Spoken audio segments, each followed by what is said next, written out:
Hello and good evening to everybody out there in our wonderful viewing land. Welcome to tonight's Orpheus stream. My name is Evan Blade of Revan, and I will be your game master for the evening. Joining me tonight are, once again, my lovely, lovely players. Let's go around the circle there, starting down at the very bottom, and introduce yourselves so that everybody can hear you and hear your lovely voices. Blah. I'm Warfox, and I am playing Lee Blaylock. Awesome. And right next to Warfox we have... I'm Iridil, and I play Morgan. Alright, and following directly up, we have...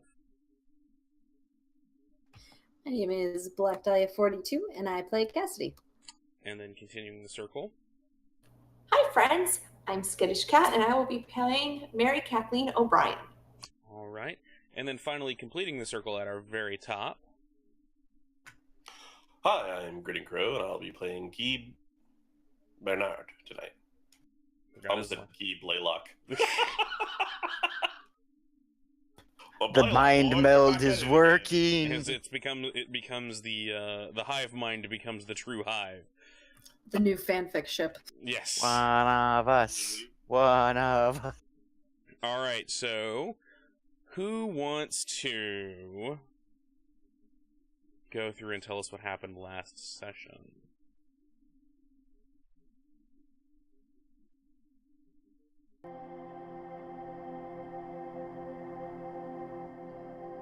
I feel like it's someone else's turn.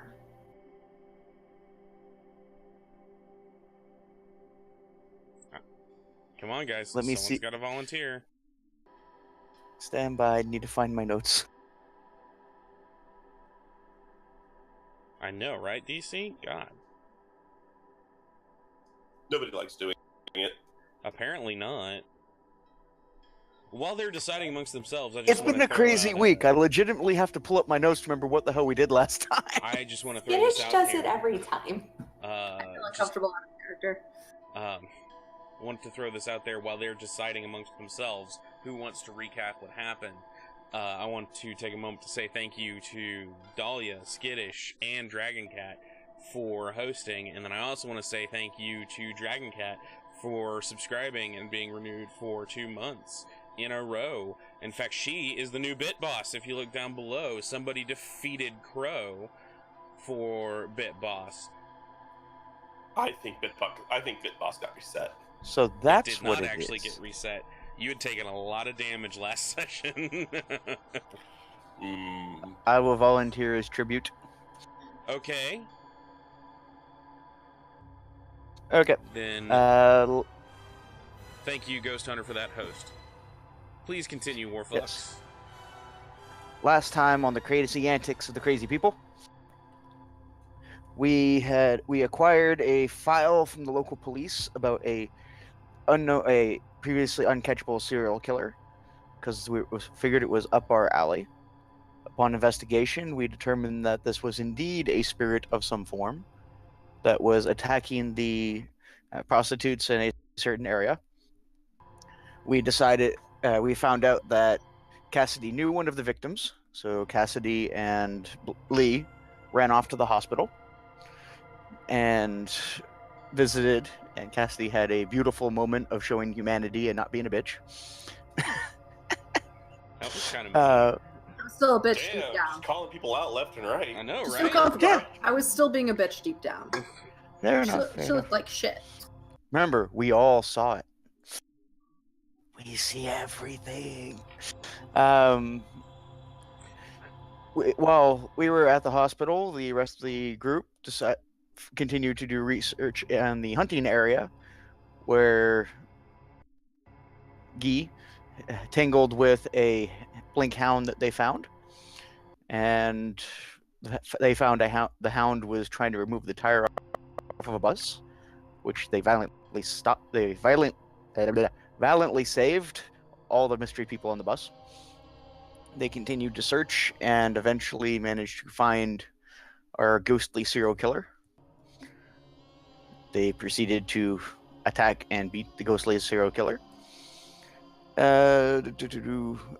But on the way out, they were seen by a local group of gangbangers who apparently followed us back to home. I'll Uh, punch Sinclair. yes. After returning from our gallant missions, as MK got into an argument with Sinclair and punched him, and stormed out of the house, and found that some of the gang members had entered our neighborhood. Where Lee, figuring that MK being out by herself would be a bad idea, followed. We then proceeded to figure out how well a station wagon worked as an assault vehicle. Very well, And- actually. Yes. The answer might surprise you. Hashtag clickbait. It was a stealth vehicle. After incapacitating the gang members and the cat getting whooped, we put all of the gang members and accoutrements into said station wagon, and Guy and Lee took them out to an undisclosed location where Guy had a chat with them and gathered valuable intel. I think we got a name. We proceeded to eliminate the evidence, and in the process discovered that Lee can apparently summon giant specter creatures by accident, by spending too much vitality at once. Thought you guys had already discovered that. Hadn't drawn anything that big yet. And we found out what happened to Mitchner. Theory, which is probably right, is that Mitchner became a big Grim Reaper dude that tried to kill Lee, who told Guy you'll see him soon. And I believe That we is all got back. exactly where we left off. And that is exactly where we left off. Okay. So,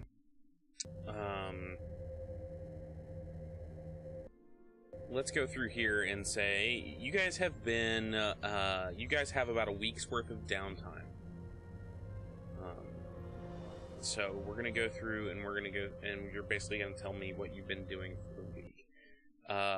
Prior to us getting on that, though, I need to discuss something with Mary Kathleen. Mary Kathleen, you finished roughly translating part of the book. Specifically the section involving the masks. Look this up real quick. Is somebody messing with the playback? Keep popping up saying somebody's messing with the music, so give me one. Did anyone else have the Fresh Prince of Bel-Air little lyric bit jump up when the gangsters were in our neighborhood? Absolutely. Which part?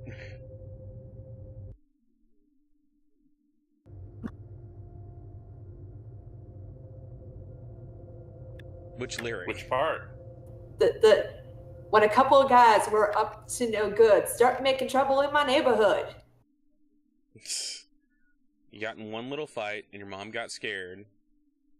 So Guy came and Scared. tortured and murdered them all.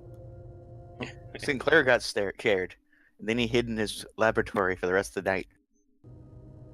It's because you guys Drinking booze and won't get in a fight.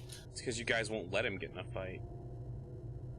I wonder why. Don't let him get in the tube so he can go get into a fight. And we drink and fight. Motherfucker, what is going on here?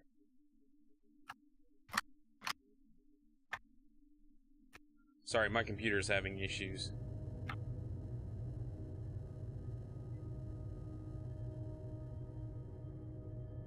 Okay, so, and of course, right was I about to tell her, Skittish gets up and walks away.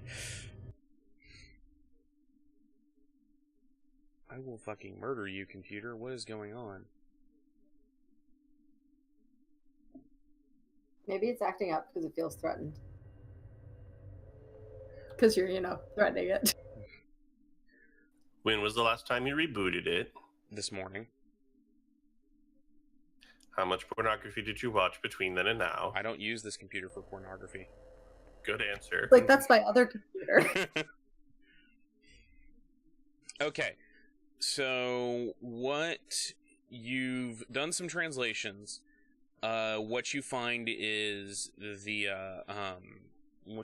each mask independently represents something known as a Death Lord.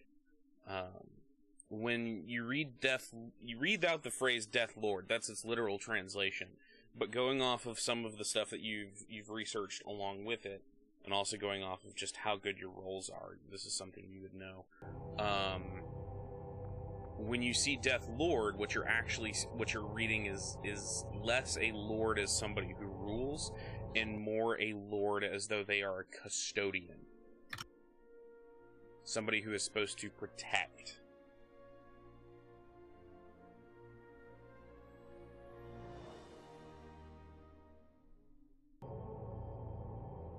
Give me 1 second, guys. I'm reloading the Watch Together screen, so hopefully that'll help. The three masks you identify that are connected to each of you, the mask that is connected to Morgan is the Ashen Lady, is the name that pops up for it. The one that is connected to Cassidy is the Smiling Lady. And the one that is connected to you is the Lady of Fate.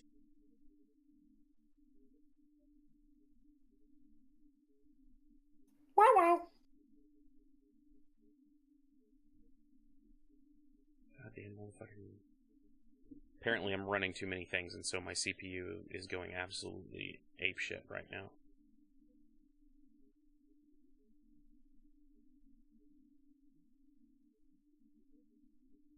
That's what you find. And each one is a custodian of the dead. But that's all you've really translated at this point. A lot of the words that are used are very flowery and poetic. Whoever wrote this is taking 10 lines to explain something that should have taken only 1 line to explain. So it's written by J.R.R. Tolkien. Shit. I was about to say, are we having like 3 pages of describing a frickin' wall? No, this is written in a similar style to Beowulf, like the Crusade. Cool beans. You also see something relating to the intrinsic power of the dead. And you notice that it makes sure to use the phrase of the dead, not the undead, specifically the dead.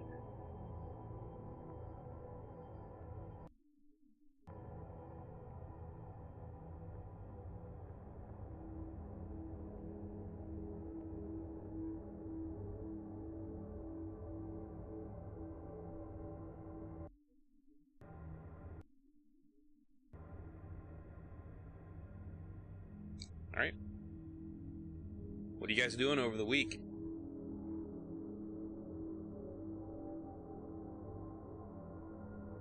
Cassidy. I was gonna say, Cassidy just was hanging around the hospital the whole time. Okay. Didn't actually go into Lexi's room where, like, she could see her, only if she was unconscious. Explain that to everyone else, because only you and I talked about that. Evan, you're breaking up again. It's my computer being stupid.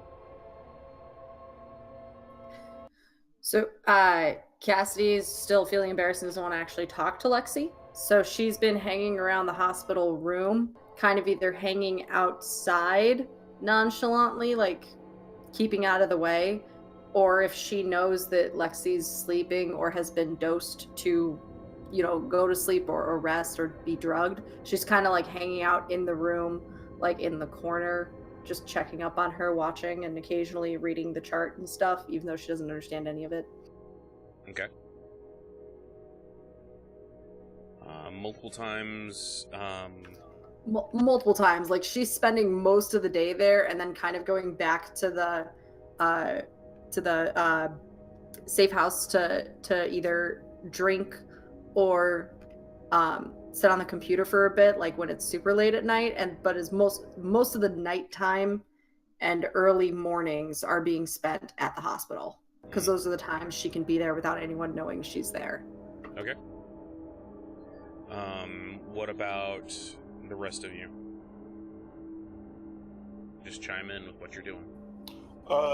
He's probably bugging the cultists about the whole Garul thing, and maybe taking some time to continue to examine the knife. But aside from that, not much. Just sort of regular maintenance. He's been cooking more. Okay. Did the grocery budget need to increase? No. He's just like cooking with whatever's around. Like 4 people. I'm gonna. Most of my day is spent resting, trying to recover from all the shit that's been happening. Evenings, I'm gonna start going back to the kickstand regularly. Okay.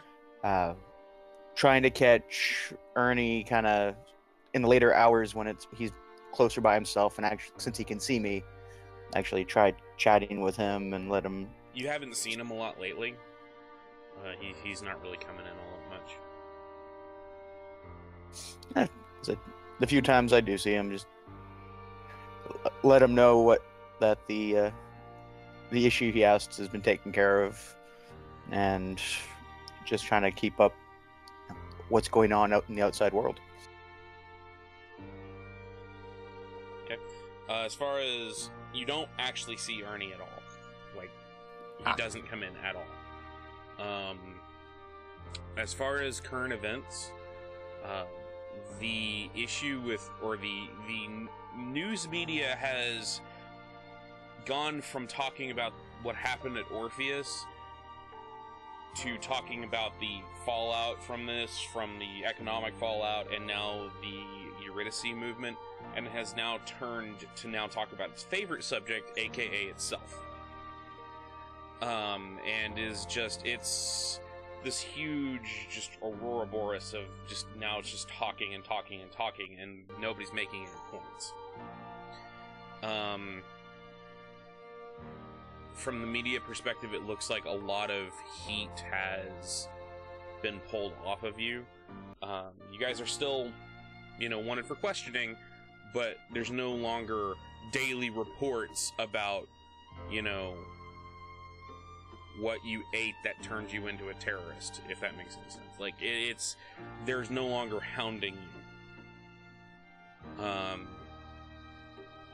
After about, towards the middle part of the week, they start talking about a report of seeing specific individuals matching the description of Morgan and Guy helping someone out of a very tight spot, but they don't actually talk about who these people are. And the Eurydice movement jumps on this and starts saying that, you see, the Orpheus agents are out there and they're good people, and the FBI is being heavy-handed, and all of that. That's mostly what's in the news right now. There has been also an uptick, not a surge, but an uptick of pigment on the streets.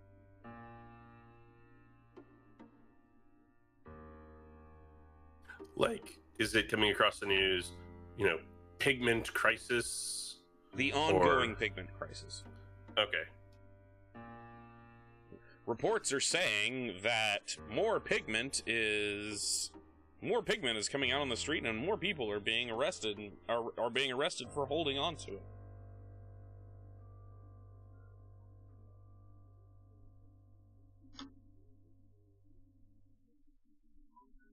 What else are people doing? Or is anybody else taking anything? Because Guy, you're cooking, you're researching the name Garul. Lee, you're looking at the news, you're trying to contact Ernie. Mary Kathleen, what are you doing with your week? I'm gonna research Garul, and if I have time, I'm gonna borrow the car and go back out to the woods. Okay. I'm gonna try to get myself, with my eidetic memory, back to the clearing we went to and meditate to see if I can try to tap more into my previous experience there. Okay. Make me a... Let's see... Intelligence, academics, or occult roll. Because this is specifically, you are researching the name Garul. Difficulty, let's call it 7, because the book actually does help you a bit.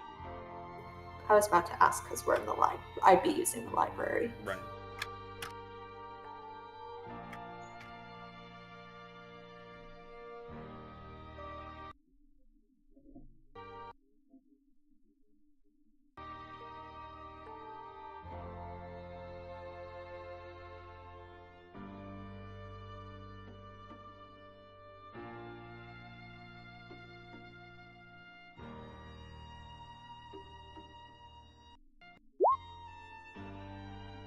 Okay. You made 1 success. Garul is the name of an ancient creature, entity of darkness, of shadow, and ancient hunger.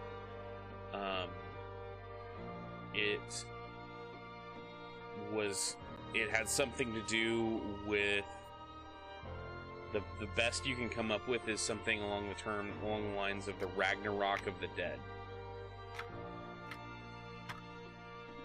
The time of dying for the city of the dead.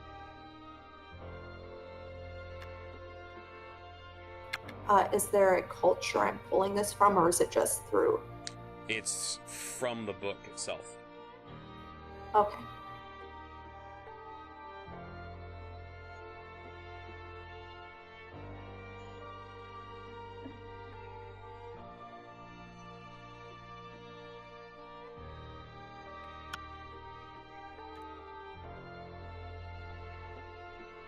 I will let Guy know what I found out.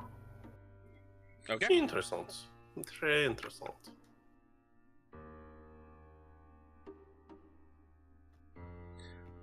Morgan, what are you doing? I am experimenting with the bomb making. Please do that outside. I try to do it outside, although I've had a few accidents inside. Mostly experimenting, researching, and seeing what does and doesn't work. Okay. All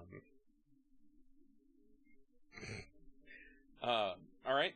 You managed to pick up that 3 dots that you were going for there. You figured out how to make pipe bombs without blowing up what you're making pipe bombs on.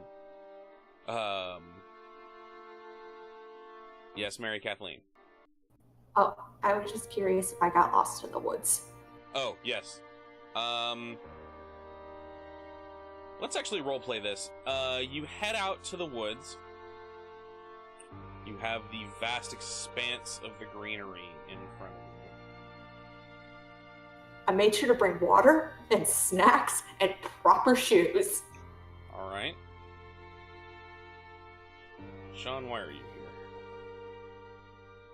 Why shouldn't he be? That is a very good question.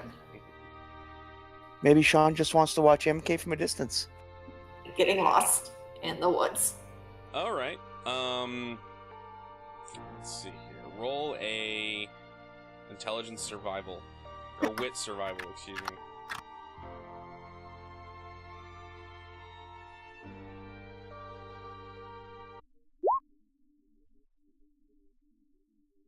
I mean, I don't get hopelessly lost. You're not hopelessly lost. you kind of wander into the woods a bit. You think you're making headway. You think, okay, yeah, I've been here before. Yeah, I know exactly where I am, as you come out at the car park. I was about to say, identic memory. Did that help me at all with that? You remember exactly where you were, but you made the roll. You rolled 0 successes. Okay. Okay. You want to try again? Yes, I'm gonna keep trying until I get hopelessly lost, or I make it to this fucking clearing. Okay. Roll again. Now, keep in mind, you were on a hive mind. Anyone else who's there can give you commentary in your head to try and help you find your way there. Oh yeah, he will definitely give her commentary. You know, hints, Oh no, look out behind you! criticisms. You know, helpful woodsy lore, stories about being stuck in various unpleasant places and the climate. Remember, right turn on red. You guys aren't helping! Did you know the Blair Witch Project was based on a true story? I think those woods look very familiar. I know these woods aren't from there. I took a class on the Blair, on cinema and the effect on occultism. You manage to pick your way through the forest, finally stumbling upon the clearing, where you see the old tree stump slashed, like I said, with the top cut off, almost shorn off at an angle, and the moss that has now been peeled back slightly to reveal the mask shape carved into the ancient wood. I'm gonna meditate, feel around, just try to get in touch with past future me.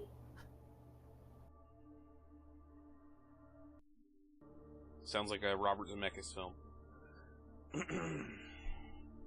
Look, for certain people, this is the future. For certain people, it's the past. I don't know. Yeah. Inception. Wibbly wobbly, timey wimey. Past lives, everybody thinks they're a line. They're more a jumbled ball of wibbly wobbly, timey wimey stuff. Are these really references one make, guys? Yes, these are the references we'll make. Yes. So, you sit, roll me a... There's no real good attribute.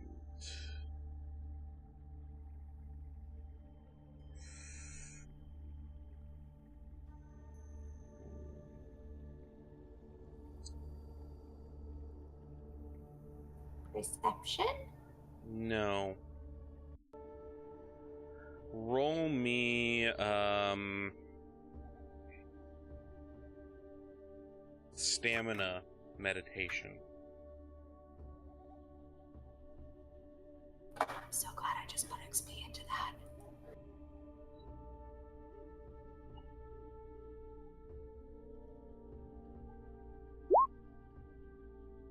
I'm gonna fate reroll that. Okay.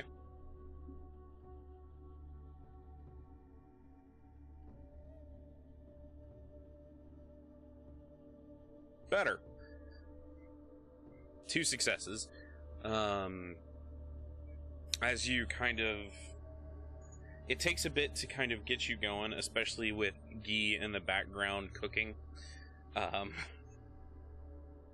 Fiat, Guy is cooking, and he's being vivacious as he does it. You focus... Go ahead. Sorry. All I'm picturing is the chef from The Little Mermaid. I was thinking a French version of the Swedish chef from the Muppets. God, I love the story behind the Swedish chef and why he is the way he is. You end up focusing, and you peer inward, and you don't see a line going forward from you. You see a line coming backwards. You kind of peer into your past lives, and you see kind of a wibbly wobbly line going far back. You see a myriad of faces, some sweet and smiling, some angry, some sad. All of them tinged with a sense of guilt and loneliness.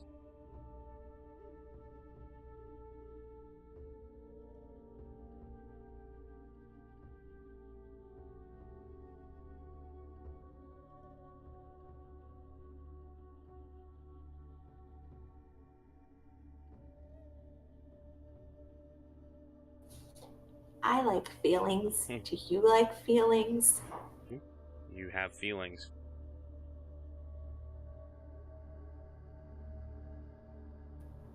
Okay. More questions. More questions. Questions. And because you're all in the hive mind, everybody senses this. Everybody sees it. Do any of the faces jump out? Not really. There are so many. Like, so many. Your line is unbroken, going all the way back to an end point. You are a line segment.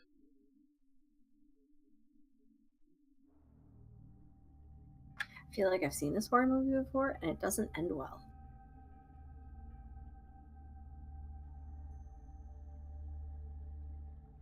Now, it doesn't seem to break off with you, or totally end with you, but chronologically it ends with you. But it does have a definite beginning point, and that beginning point is ancient. Okay. Once I have this epiphany of, damn, when people say you're an old soul, I'm going to try to not get lost coming home. Okay. You roll. Please roll again. This time you may roll at a difficulty 4.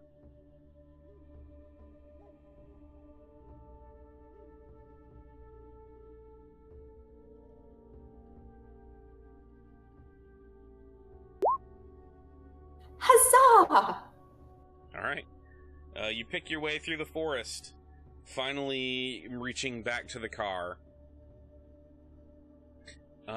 Sorry, Morgan, I couldn't find your bro.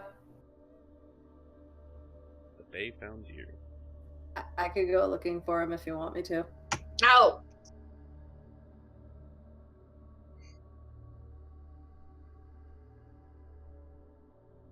Alright. Have I given everybody a chance to have a week's worth of downtime? Have they done everything they needed to do? I was also taking a look at the hate blade. Okay. What are you looking at specifically on the hate blade? I'm just experimenting with it, kind of in a general sense. Like, it was just like, okay, do I have any more, like, intuitions about this? It hates. It hates. It cuts. It slices. It dices. It makes julienne fries out of specters. Hateful julienne fries. It makes spite fries. Am I the only one who's sitting here thinking like, hey, it's Guy with slap chop?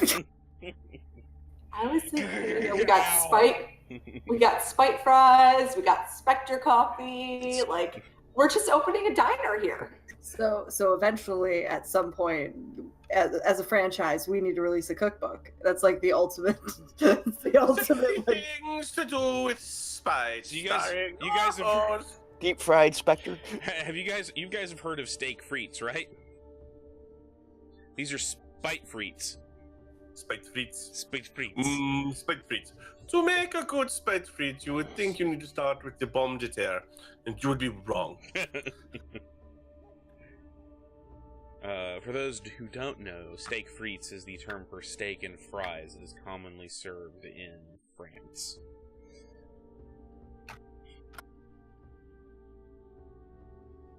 Anyway, so everybody's doing their thing for the week. For those paying attention, none of you probably are. Sinclair has pretty much locked himself in the downstairs laboratory, coming up for air only once every few hours. If anyone attempts to talk to him, he will be civil. But for the most part, he's kind of ignoring the rest of you right now. Well, fine, I'll just ignore him then. Yeah. He's not Question. engaging anybody in conversation. Question: how often is Cassidy home when he comes out of the hermit cave? Enough. Typically, when Also, you go ahead. Sorry. Typically, no, I need you to elaborate. You will see him at least once a day. Everyone will see him at least once a day, though it's kind of hard to tell considering you're all looking through your same eyes. Food. He needs to eat. I also want to say, when Cassidy's home, when he comes out, she sneaks into the basement to like touch the cradle and see if it's been used. It doesn't. It looks like it's been used, but it doesn't feel warm. Like, it doesn't look like he's turned it on for any extended period of time. All of you would know this. It takes about 5 hours of use. As a sleeper, you have to be in it for at least 5 hours to even start projecting. So it's one of those things where it would be very easy to tell if he had actually turned it on and used it. Is there more weird, crazy science? Oh, tons of weird, crazy science. If anyone goes down and looks in there, oh, so much weird, crazy science written all over the place.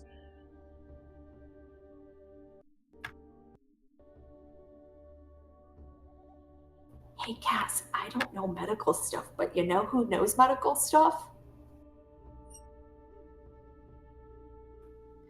If you say Sinclair, I feel like the obvious is that I don't think at this point he's in a position for me to be asking him medical trivia. It's a door. You open it slowly, like, hey, I have a question about this. By the way, how you doing? Have you been eating? Have you come out and went into the sun, gotten your daily dose of vitamin D? Yeah, I think the only way I could get away with that. Because I need my daily dose of vitamin D.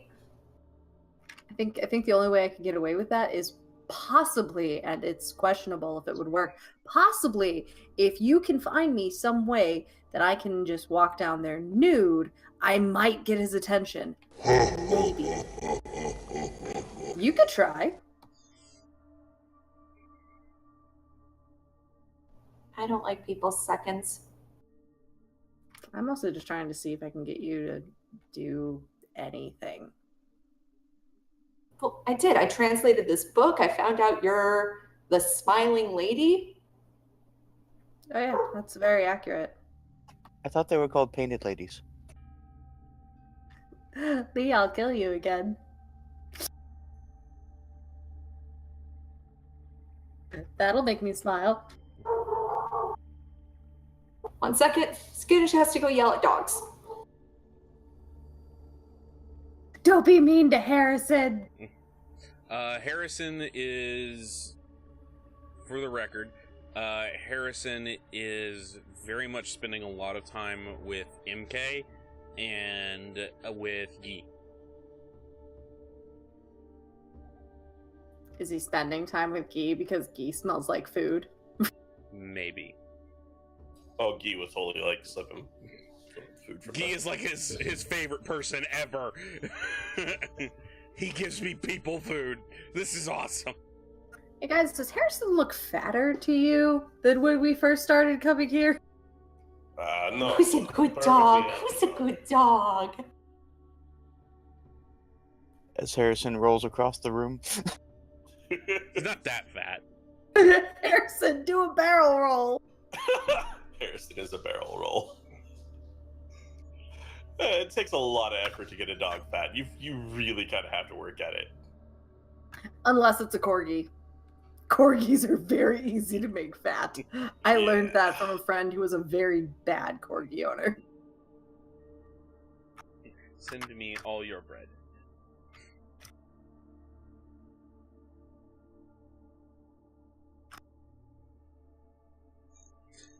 Alright, so... Oh! Goddamn Orpheus! I have to point out Alright. that wasn't me this time. The next person who makes that joke is going to start getting spite on their character sheet. Okay, chat. It'd be worth it. It'd be We worth can't it. do it anymore. So, do us a favor.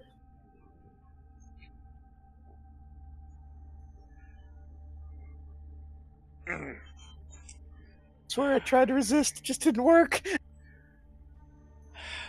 He failed his willpower roll. I mean, it's okay. After a week of living like this around the house, things have begun to kind of settle down slightly.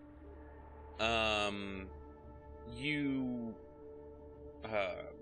a phone call on the house landline.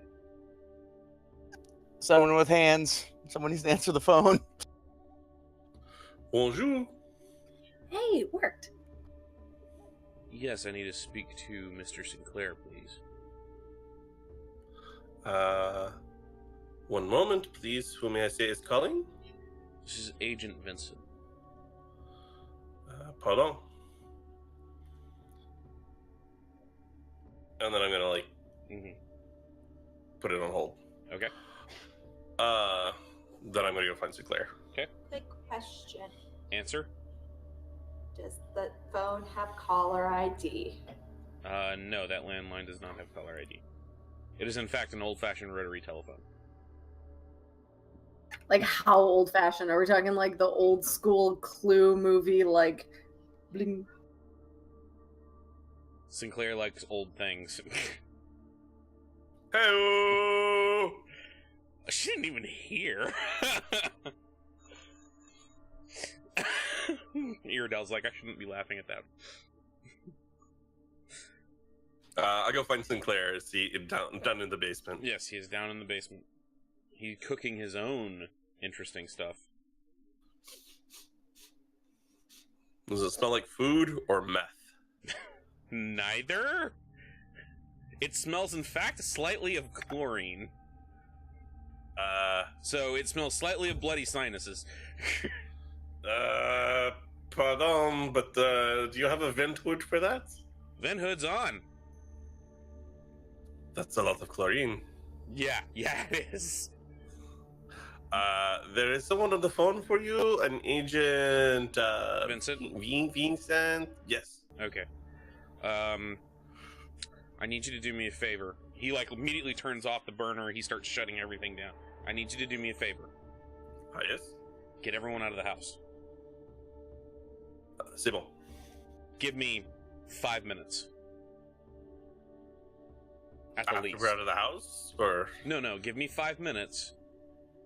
Actually, I'm not gonna say 5 minutes. Give me 10 minutes, and then come back.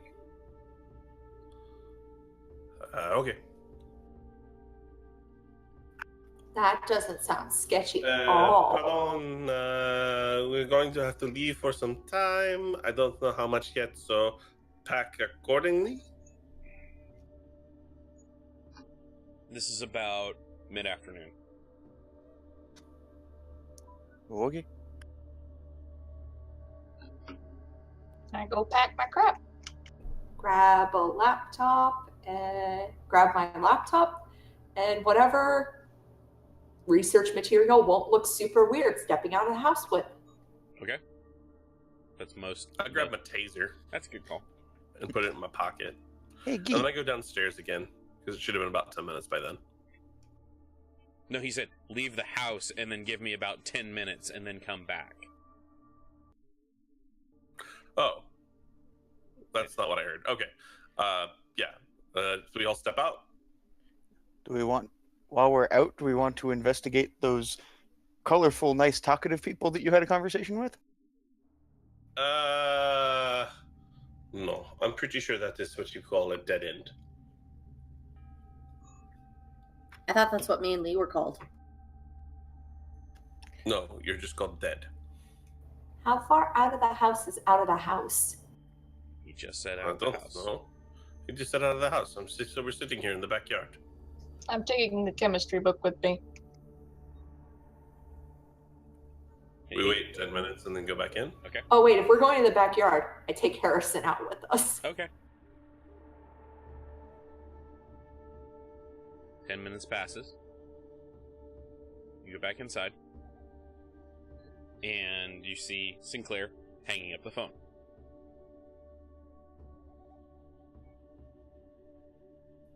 C'est bon? Well, I can't tell you really. No, I take that back. I can tell you a lot, but I can't tell you if it's good or not. Ah. That was just a friend of mine. And I use friend in a very loose term. His name is Vincent Vincetti. He's a DEA agent. I see. And what does the DEA want with you? The same thing he wants with you. And with the rest of your Crucible. I can assure you that the thing that he wants with me and the thing that he wants with you is not the same. Actually, they pretty much are. I have a feeling this is not going to be good then. The DEA is looking to get rid of pigment. Ah! And considering that is their remit, and I have one or two friends who work with the DEA, they've been looking into the people surrounding me. They heard about what happened downtown with the serial killer,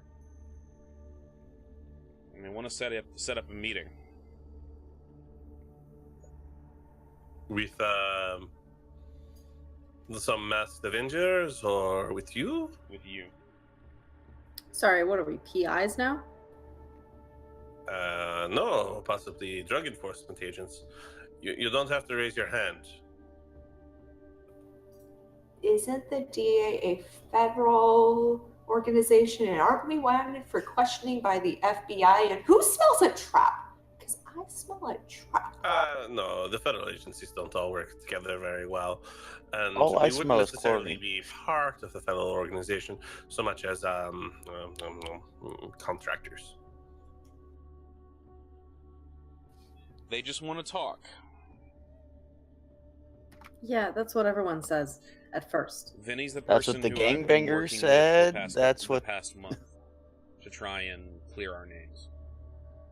I mean, the upside is that we can all be there without our bodies, so Hey, there's so not let's... much they can do us. What I can tell you about Vinny, he doesn't believe in ghosts, ghouls, goblins, all that kind of stuff. Oh, this is gonna be fun. I want to do it now. So, I assume what the does he meeting, not believe Vinny. is going on here? Say again? What does he believe is going on here? He thinks that people are high on a drug that's killing them and causing them to hallucinate. And we are just a bunch of specialized troubleshooters? Pretty much. Does he think there's I do only not 3 know people what that he are showing wants up to with this you. meeting? Are you saying this out loud? Are you saying this to, like... Yeah, okay. Yeah, I had finger up, not Okay. that. Sorry. It always looks like one finger, so... Vinny, according to Vinny's files, at least according to what Vinny's told me, that's a big thing that I feel the need to stress. He is only interested in Morgan, MK, and Guy. As You don't find it... As far as the federal government is concerned, you and Lee are dead. So it's not odd that, he's only looking for the people who are wanted for questioning? I get that they, guess you can't say think we're dead, because, I mean, we are. Cassidy. They'd be thinking right. Cassidy, the government thinks you're dead. They can't want you for questioning because you're dead. Just why you guys go get the groceries. Yeah, I just still think it's sketchy. Maybe it's Oh yeah, it's sketchy as hell. I agree with you there. Sketchy is my favorite. I agree. For once, I agree with MK. I think it sounds like a trap. It sounds like bullshit. This is worse than a cop dressing up as a John and trying to You pay owe me $1. She agreed with me. What? Oh shit, she did. Look. Last time someone told me it wasn't what it looked like was the last time that they pulled a badge out instead of my money. That probably is going to happen. He's gonna pull a badge out and we're not gonna get money? Probably. Well, I think it's a great idea. So any money that the DEA is going to give you, they're going to want back. Speaking from experience, it's not worth getting fucked for free if you also get fucked over afterwards. This is true. I agree with you. I'm just Harrison, saying this is a roll thing. over. I believe you're getting spite. How much spite do I get? Yeah, you're gonna get 1 point of spite. Worth. Well, it's worth seeing what they had to say. I agree. I think you guys are idiots. You can always go with them. That's why the people they don't expect go with them to keep an eye out and help them. I agree. He's expecting 3 people. That doesn't mean that the rest of you who are invisible can't go and visit as well. Can we guarantee, though, that we're invisible to everybody? Well, last I checked, the DEA does not look into ghost tech. No, has no interest but... in ghost tech. No, but I've run into at least one law enforcement officer that can see us, that has no connection to ghost tech. That's a special case. Vinny doesn't. I can tell you, Vinny doesn't have dead eyes. Yes, but will he the only one there? I don't know. He just asked for the meeting, and I'm gonna call him back to set it up. So, is there really even a reason to debate this? Is there an act? Are you telling us that this meeting is happening, or are you asking us if this meeting is happening? I'm asking you. Well, technically, you and me aren't invited. If you crash the party if we want to. If you don't want to go, you don't have to go. What do we get? Say again? Potentially our name's cleared. Maybe he can help you with that. Maybe he can help you in other ways. Maybe they MK, if you can get your name cleared, you can go back to school. This is true. I'm for it. There are a few upsides, there are a few downsides, and in a large number of potential upsides. Is a small downside possibly getting shot the second you walk in the door? That's why we don't go in our meat. But if they can't see dead, we manifest. The problem with that is that's going to For a ghost, you seem to be very confused as to what you can and can't do. Again, the problem with that is you're going to be tapping yourself a great deal.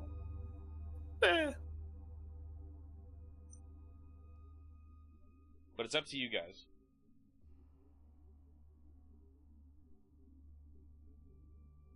We have very little ways to dictate terms, but we can do our best. We pick the spot, we get to hide our bodies somewhere near-ish.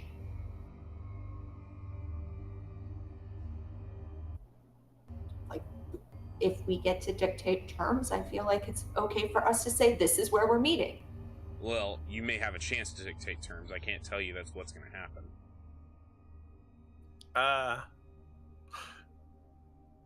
We can dictate terms. Tell him the old drive-through. No! Yes. No. Yes. I feel like, it might not be a good idea to go back there. But, at the same time, nobody seems to really care when I think something's a bad idea. So. Wait. Didn't the last 2 times we went there, something came out of the screen and tried to kill someone? Well, only because we did things that are tremendously stupid. What do you think this meeting is? A meeting. Tremendously stupid And meeting. if it turns into something tremendously stupid, guess what? We have a clean and efficient way of just dealing with the problem. didn't that thing not care? Last time was- we did a clean and efficient dealing away of a problem, it summoned a giant creature of death. Well, no, last time it summoned. Yes, fair enough. I don't actually want to talk to that thing again. I mean, I want to figure out more about what's going on, but not that way. Is there a reservoir somewhere? I don't know. Cassie, where do people go to meet up privately where they're not worried about people walking in on them? The last time I took a cop into a motel room, MK, it left a bad taste in my mouth and cuffs around my wrist. I wouldn't suggest it. And that was actually the good. Did he have to pay experience. extra for the cuffs? He didn't pay. He arrested me. After. Isn't that illegal? Wasn't he supposed to arrest you before? Oh, gee, it's almost like this is why I'm saying I don't trust any of this. Eben, with my background, would I know a good meeting place that's safe? You could use the docks. The place where the old rundown drive-in theater is a great place for dead drops. Dead drops. There's warehouses downtown. There's car parks. Like, if you want to go classic Deep Throat, there's... Personally, I'm a big fan of car parks and parking garages. I was going to say, if you want to go classic Deep Throat, there's parking garages. Especially, when you can possess the cars. What if we met somewhere public, but with semi-privacy? So that would be ideal. So you treat it like a Tinder date rather than treating it like we're doing a drug deal in the back of in a back alley, because the back alley drug deals are the places that go bad. An internet date meeting in public. Is still open. That could work. If you want to, I can call him back up and ask him to meet you at a coffee shop, and we'll say it's Spooky Brews, which I know Cassidy has spent a lot of time at. Would that make you feel better, Cassidy? Slightly. One of the things I'm worried about is this goes back collateral damage. Innocent bystanders. Or, I mean, Guy will just eat them. Well, from what I'm sure if things start going sideways, we can clear out things pretty quickly. Well, what you guys have shared with me, Guy has not eaten humans yet, so... No. Plus, there's less likely that there's going to be an incident with the DEA if you guys meet in public.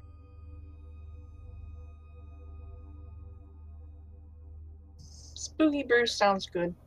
Wait, let's go. Coffee. I thought that's what you were deciding. Spooky Brews. Yeah. For the record, MK, I don't think they put energy drinks in their coffee here.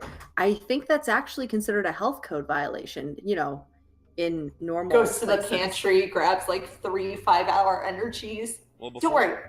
Before you start stocking up, let me call him and set it up. I was just going to drink these now. I'll get more for the road. We may not be going on the road for another, day or so, MK. You do you! Time has no meaning to her. He picks up the phone and starts to dial, and then he looks back at the rest of you and says, "Leave." Grabs the monster, walks outside, makes an unholy combination. Back out in the backyard. The moment you guys come back into the backyard, and the door shuts behind you, Harrison follows you out, and he plops a slobbery tennis ball at eeny, meeny, miny... Cassidy. Drops it right at your feet. And sits patiently, looking up at you. What you gonna do, Cassidy?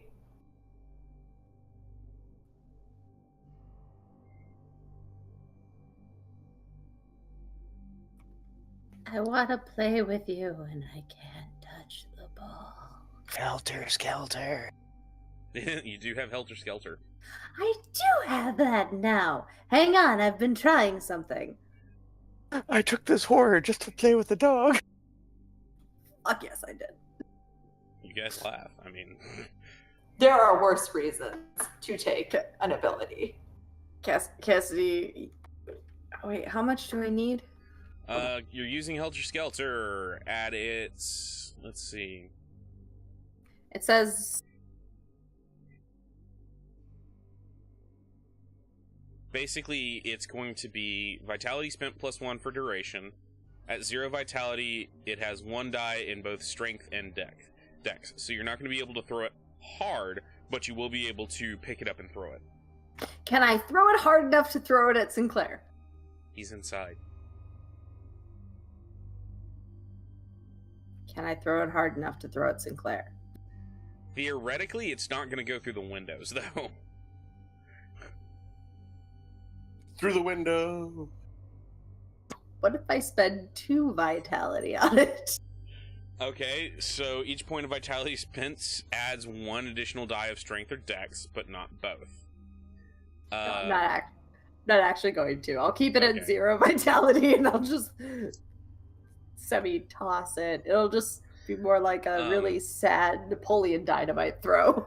Harrison gets, as soon as the ball lifts up, Harrison gets so very excited, you toss it, and he overruns it and tries to grab it with his mouth at the same time, so you have a dog doing a somersault on the ground, and landing in a pile of floofy fur.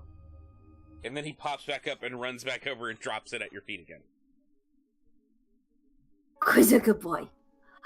Who's a good puppy? He tries to jump up on top of you and just goes through you.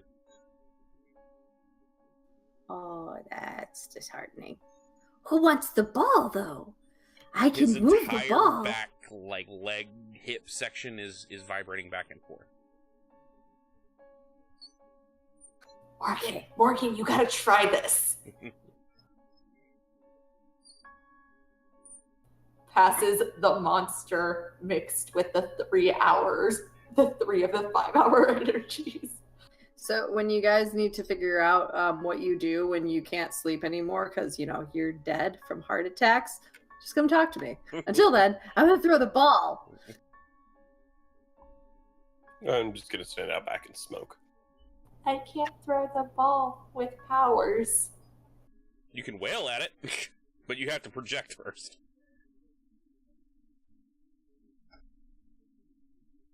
Ooh, he's gonna use Past Life. Okay. I feel like Jean Grey playing with a puppy. Harrison has reincarnated. No, that's not Harrison, that's Sinclair. He's bargaining on your behalf. Nope, it's too... No, it's Harrison trying to catch a ball. I think I prefer that story. So why do I now expect to see, a feline familiar with 9 past lives? No, I want to see Harrison in one of his past lives is a feline. That's what I want. His past life is I was gonna say, Harrison's past life is he's one of the other Death Lords. Can one of his past Go to lives... the tennis ball?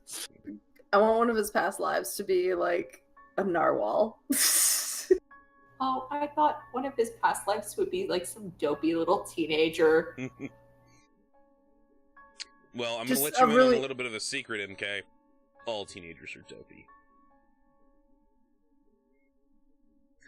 After about 15 minutes, Sinclair comes outside. He opens the door, and he takes a seat, pulls out a cigarillo, sits down, lights it up. The moment he comes and sits down, Harrison comes up, head in lap. He starts petting Harrison. All right, I got you a date. He's going to meet, he thinks he is meeting Guy, MK, and Morgan at Spooky Brews tomorrow at around 10:30 in the morning.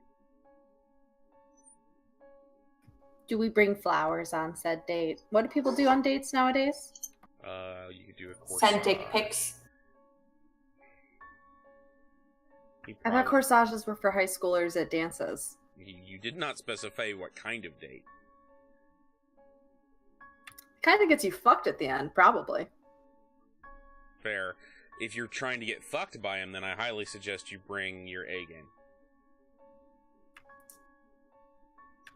Well, that depends. I thought Is we're he gonna trying roll to over? not get fucked. Gain 2 spite. This is gonna grow exponentially. I'm just waiting for Crow to start doing it. Wait, which one do I click? The circles or the squares? Circle. Or no, excuse me, the square. I'm sorry. I got mixed up. I was really about to jump on it. No, you don't gain a rank of spite yet. We're gonna see how far you guys take this fucking joke. He thinks Let's he's be honest. Farther than he Yeah, I'll take it really far of it. as far as he knows, he's gonna be meeting the 3 living people and me. All at Spooky Brews at 10:30 tomorrow morning. So I highly suggest everybody. And Reds. you? Yeah. I'm the Make the introductions. I'm the facilitator. I make the introductions. According to him, he's going to be meeting. The meeting will be alone. How much does So you're like our pimp. If that's what you need to understand it, Cassidy, that's how it translates into your world. He's bringing us to meet someone who's probably going to fuck us. It's about time I got my cut, too. Hey, you were already paid in one way. It's not my fault you didn't appreciate it. Does she gain another? No, because you didn't directly reference what happened at the end. You mean what didn't happen at the end? Crow, lose a point of spite. No, fuck you. It's a punishment, not a reward.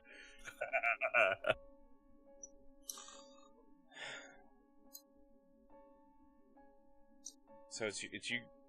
I would suggest we keep the meeting, and I suggest you guys don't go packing, but hear what he has to say.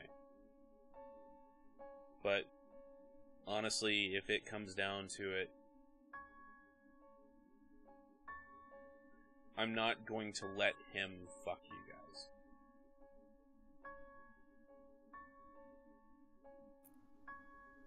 Out of curiosity, if it's not us getting fucked, is there a potential for payments and or favors to be done in exchange for this? It's an agency of the federal government. Can one of those favors that someone apparently with a body request be something involving medical bills? Stranger things have happened. Have any of you been involved in DEA drug busts in the past? I may have been around the wrong side of them. The DEA likes to use something called a CI. Criminal informant. That's a criminal informant. Yes. They use a criminal informant to go in. Also known as snitches and rats. Snitches get stitches. So will you if you don't Can't shut afford up. them. But they also get plea deals. The DEA may be able to take the heat off of you guys. Excuse me, the heat off of us. Doubt we're going to be able to do anything for Kate or Laura Bethany's old Crucible, but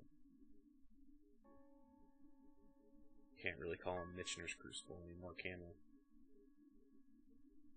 we? No.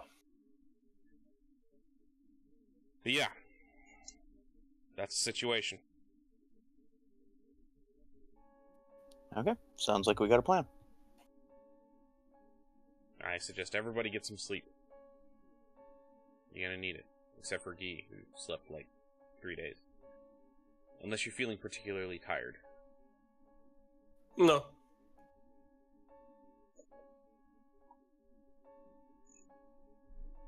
Don't go into in the basement for a bit. How long is a bit? You gotta wait for the fumes to clear. So you won't have a problem, Cassidy.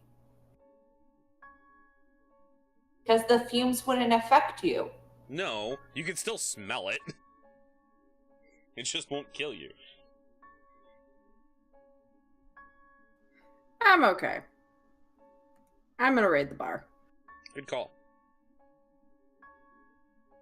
Is anybody doing anything in their downtime? Spending 1 point of vitality to Okay. manifest and drink. Okay. Sleeping. I just Watching went and got a TV. monster and 3 5-hour energies and mixed them together. MK's not sleeping. I'm gonna research. I'm gonna research everything on this agent, and then I'm gonna go back to researching what I actually researched. The occult. Oh. Okay. Well, while she's researching, I'm gonna walk over to our glorious mystery rifle. It's like, MK, have we found anything out on this yet?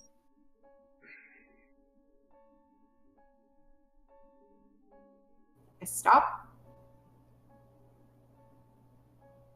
I mean, She has to forebode it, and she was too tired last time. you try taking down a water tower. I have. Well, to be perfectly honest, you probably didn't scream it down. I took someone down No. at a water tower. Does that count? Giggity.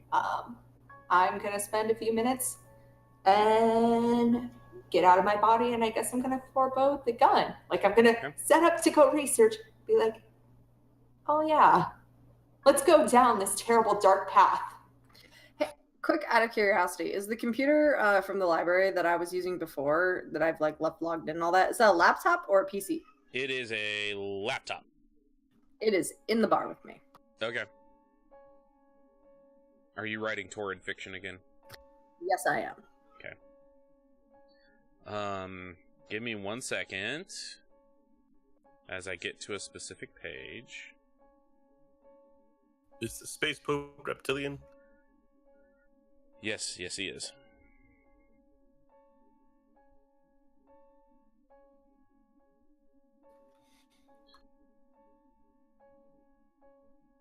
I apologize. My computer is again moving slow, and now it's taking it out on the damn PDFs loading. Unfortunately,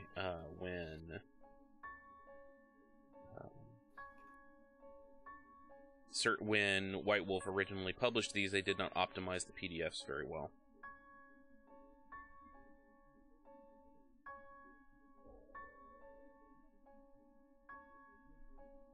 I think Morgan will go lay down. Okay. Try to sleep. May not, because of the coffee thing I just drank. 2 sips of a Mary Kathleen concoction will keep you up for days. Caffeine for days? Caffeine for days. Click, click.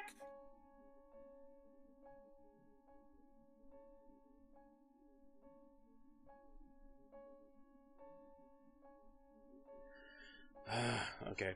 I'm sorry. There's a bit of background here that I'm trying to find. Give me 1 moment. Here we go. Okay. You go up to the rifle to do your forebode. I want you to go at how much vitality are you spending?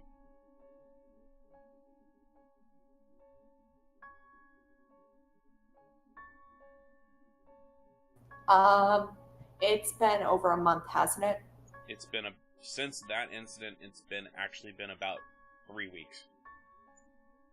I'm gonna spend 4, and that will get me up to a year. Okay. Looking back, you walk up to it. You set your hand on the rifle. As you set your hand on the rifle, close your eyes, begin to look into the past. Roll. You're forbid. I believe it's a die pool, correct?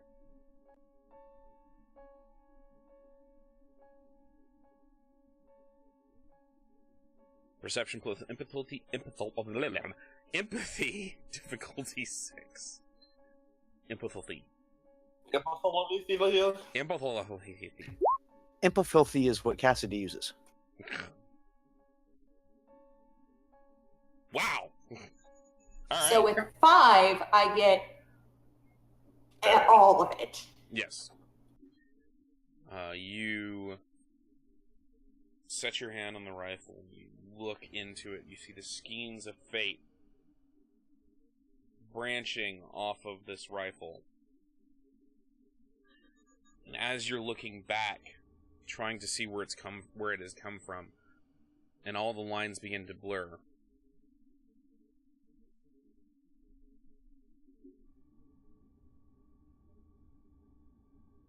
This was a good music change. You begin to look back and you're seeing a weapon being carefully assembled, meticulously, by a man in a room. He's carefully putting each piece in place, almost as though it is a ritual he has done time and time and time again. You see hands slowly place, screw in, connect, click. And suddenly, the very fabric of this memory rips apart, is torn from your mind, and you are standing in the middle of a bramble patch. Woods all around you. Thorns all around you. Bloody thorns. Directly ahead of you, you see what looks like a clearing and one shaft of light coming down in a pool.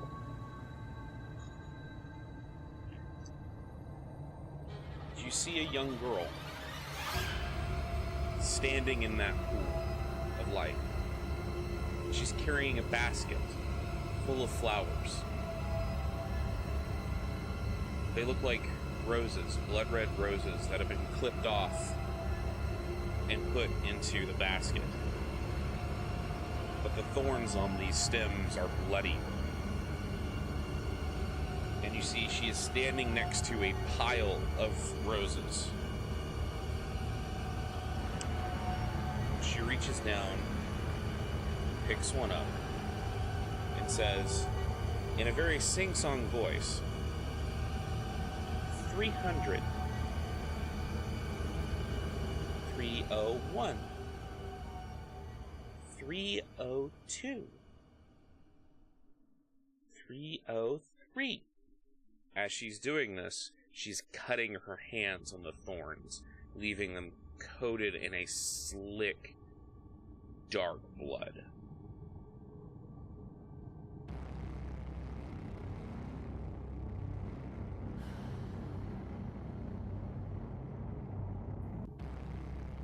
Is this something that I can interact with or just see? You can attempt to interact with it. I'm going to try to walk through the thorns to her. Okay. As you are walking through the thorns, like trying to push through them, as you feel them drag along your skin,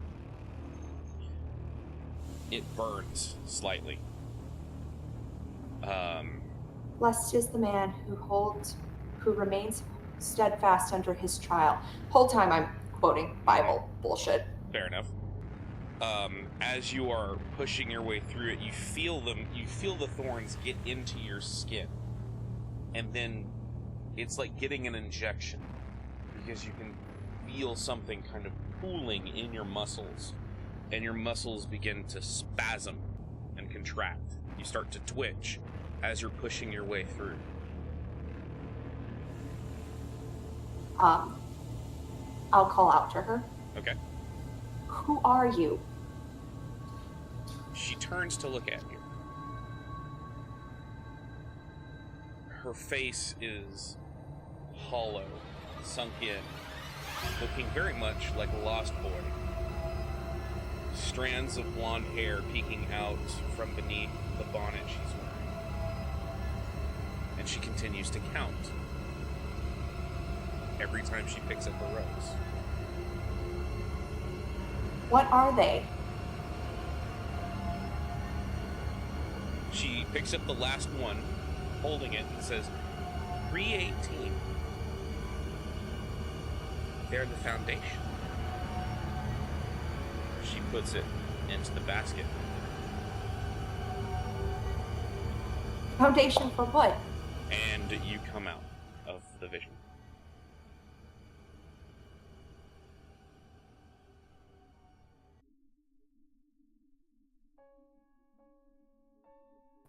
Do I feel like my muscles okay now? Or? Yes, you feel like they're okay.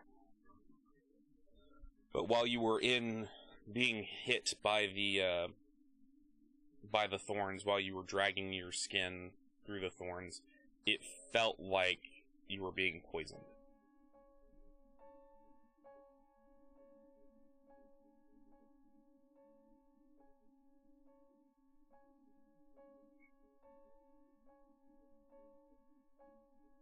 I go back to my book. Okay. Because you're all in a hive mind, all of you saw this. Yep. Children are creepy little shits, man. But that was horrifying. I now understand how you feel, Guy. Thank you. What was 318? The foundation. Very specific number. Does that number... Is that showing up in your research? I don't know. Yet. Sounds like a body count. Yeah, I was about to say, how many people died at Orpheus? But are we counting... Is it only dead, though? Or was it about the blood? Because then we would count the injured, too. I Googled what the body count was for Orpheus. The estimated body count for the Orpheus disaster was between 150 to 200 people died. So it's not that. Unless that's not counting spooks that died in it. Well, we can't exactly get a count of the spooks. It also doesn't necessarily have to be a single event. It could be how many people the person this weapon was attached to has killed. It could be anything to do with the weirdness going on with everyone here. Oh, Lords of Death.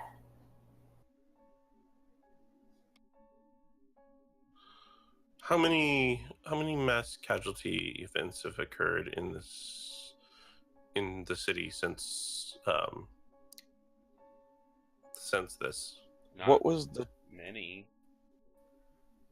What was the total body count the night of Orpheus? Because Orpheus got hit, Squib got hit, and the creepy guys also got hit, as well as there were a couple other events, if I remember correctly. Next World did not get hit. You know that for a fact. Okay.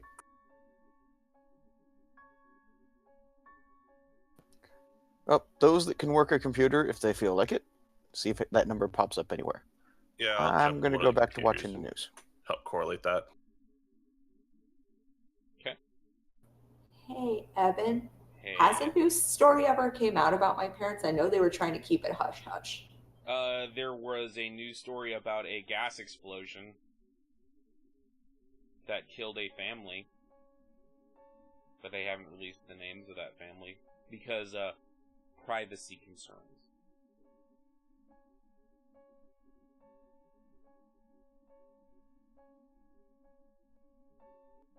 So, I have no clue. This could be a modern thing. This could be a future thing. This could be a past thing. You very much felt like when the claw came through and tore out the vision that you were watching, you felt as though your forebode was being hijacked. Or someone trying to show me something. Show us something.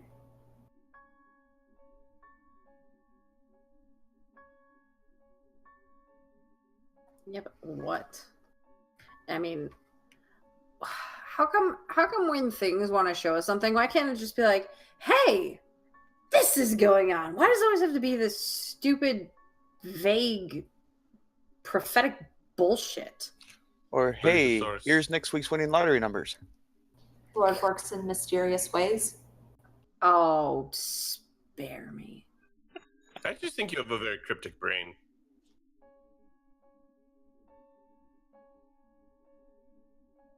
I pray that he will spare you, Cassidy. I have a movie scene I want you to see for exactly what I think you can do with that crucifix. Anyways.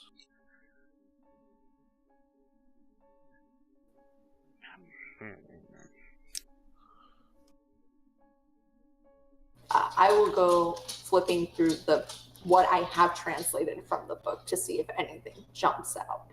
You don't really see much. You get references to roses having to deal with human life, because somebody makes an allusion to human life in the form of flowers, but you don't.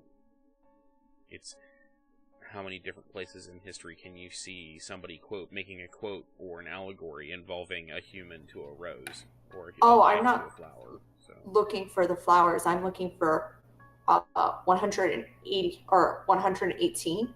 It was and the It was 318. 318 and its significance. If there's anything within the book of that. That number has no significance as far as you can tell.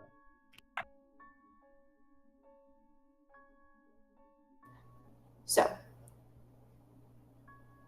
I'll put this on the list of many things I need to research. But Google Castiel's throbbing wingspan. Which happens to be 318 inches. Wingspan it is. Throbbing wingspan. Cassidy's computer is of no use here. Is there anything else you guys... In Gematria, the English word boobs has the value of 318. Did not know that. Yeah, it has a value of 12 plus 90 plus 90 plus 12 plus 114, or 318.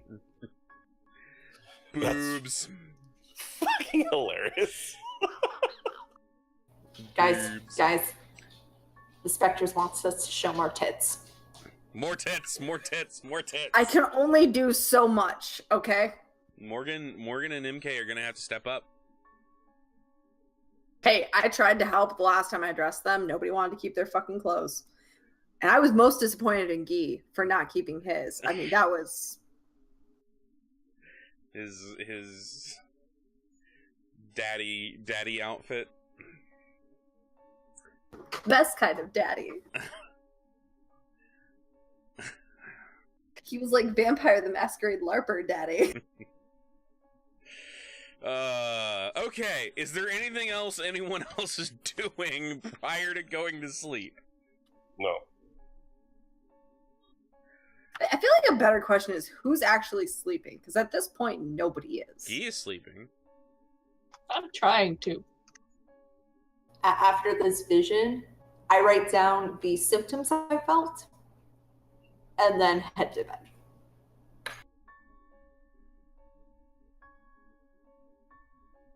Ooh, we're all special. We're alive. We can sleep. You got to sleep.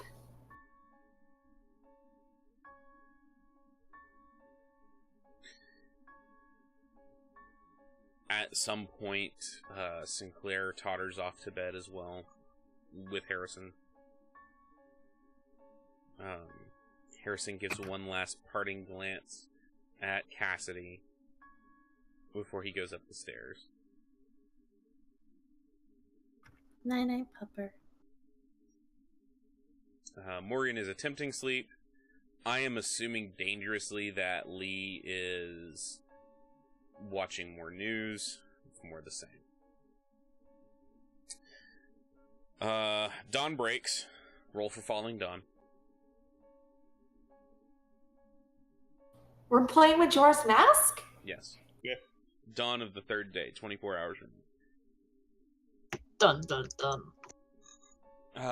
You got those of you who slept, wake up at various times wherever you choose. MK doesn't sleep. No, MK slept. Okay. MK knows better. I'm assuming at this point in time the caffeine just doesn't do it for her anymore. That amount, she has to up the game. Straight to methamphetamine. I was gonna say you gotta mainland some meth, man. And that's why MK got addicted to speed. And this is how MK got addicted to speed. Mixed with pigment. Spigment? Oh, I thought it was spearmint. I was almost gonna say something else, and I immediately was gonna regret it. Say it. Say it. We're all relatively adults here. Relatively. No, we're not. I was gonna say peed. Just spell it with an I. I'm not an adult at all. At best, I just can fake it that I'm old enough to drink. Says the hooker. Morning comes. What do you guys do? Other than rolling over and sleeping in the wet patch. Damn it! Does that mean he has to take his own spite? That wasn't that joke. I took it as that joke because I was going to make a joke.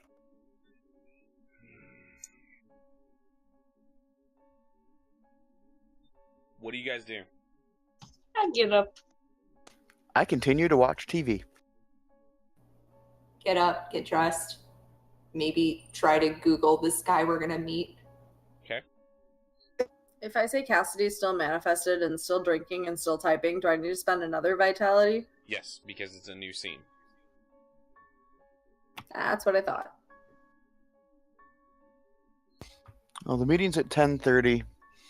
I'm gonna, if no one objects, I'll take my car over and I'll go scout the place out at 8:30, and that way we can keep an eye on when the guy gets there.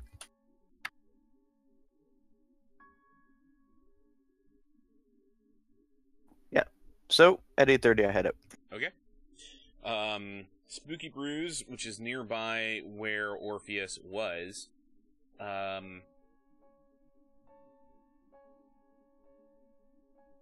it's your typical coffee house. It has a bit of a ghost aesthetic. The place, it's 8:30 in the morning. The place is jumping. I mean, there's tons of people there. They're ordering drinks. They're ordering drinks. They're busy talking, visiting. People are there alone, reading the paper. It looks like your typical coffee house at 8:30 in the morning. Single story, or 2-story? Single story. Sitting areas.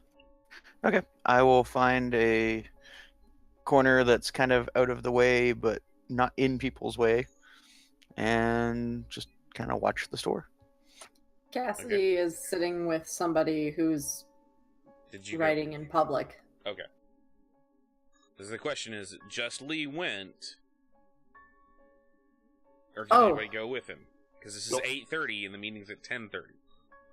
Oh, sorry. Never mind. Nope, still drinking. Never mind. Okay. Do you guys do anything before the meeting, specifically? Google the guy. Okay.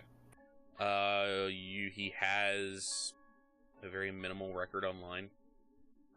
You looking up DEA agents, Vincent brings up almost nothing.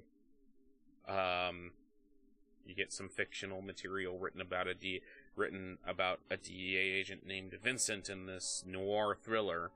You get... Oh, we got his first and last name. Sinclair said it. Did he? Yeah. Vincent something else with a V. Okay. Vincent Vassetti. Okay. Skittish is bad with names. Alright. Vincent Vassetti is... You pull up... Literally the only thing you pull up on him is he's involved with the DEA. He is an agent employed by the DEA. No news articles about busts he's done. Nope.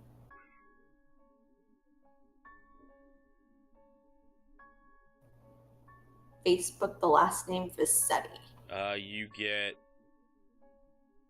various different names of various different people of Italian descent.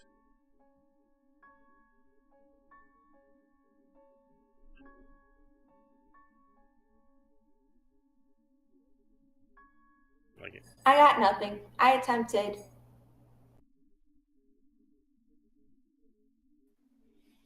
I'm just getting ready. Okay. Let me know if you guys have anything else to do, or if you're just going straight over there. Just waiting for the time. Okay. Lee, things really don't change. There's a lot of people walking around, and it's a coffee shop. It's early in the morning. People coming in for drinks. A lot of people are sitting around. There's, like I said, there's some people sitting by themselves. There's some people sitting. There's some people sitting with friends. A lot of people are leaving, coming in. Anyone seem to actually notice me? Nope. Most of the people there seem to be pretty just oblivious to everything else around them. Tis your average everyday coffee shop. Perfect for sitting and writing torrid fan fiction in.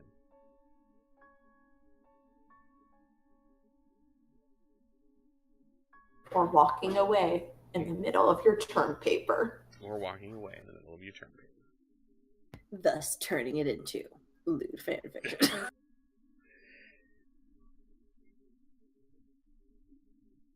Alright, if you guys do nothing else, I assume that you leave on time to get there?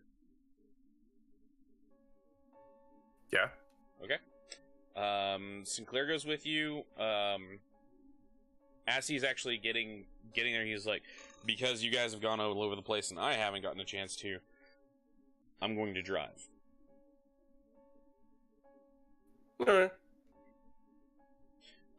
The drive is uneventful. Nothing really happens. You can tell Sinclair is a little nervous.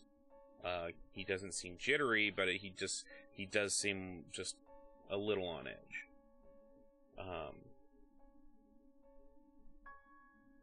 You guys show up at Spooky Brews.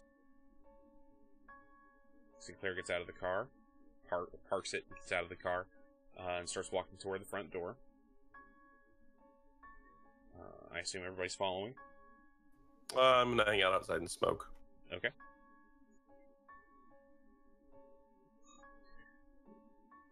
Go inside. He kind of looks around a bit. You can see his eyes hit you, Lee, and there's a moment where he kind of hesitates. He does give away that he sees something there, but he doesn't actually respond or say anything to you. He then turns around and walks towards the table with a man who is sitting and reading a newspaper. The table has 4 seats, not including his. That's a rather large table. I will try to position myself so I can kind of look over the gentleman's shoulder and kind of that way see what he's working on or see what he's reading. It's an average newspaper. Nothing jumps out at you. The Yankees lost. which is kind of jumps out at you, but not really. The man looks as you see on your screens.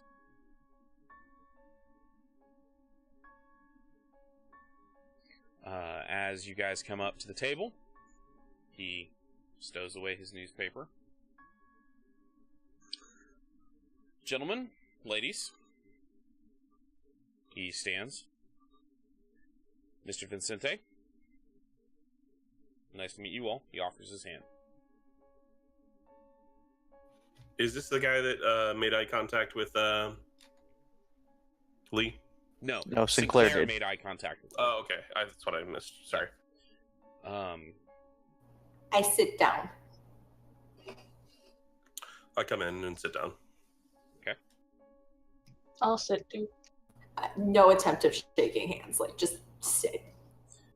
Sinclair shakes his hand. And then sits down. So, thank you for coming on such short notice. I know we kind of seem to call you at what is probably a bad time for a lot of you. My name is Vincent, and I work for the DEA. And would like to... We'd like to make a contract with you.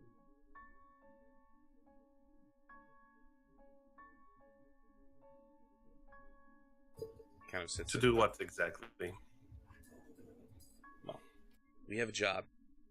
Something that I think you guys, that your group would like to see taken care of.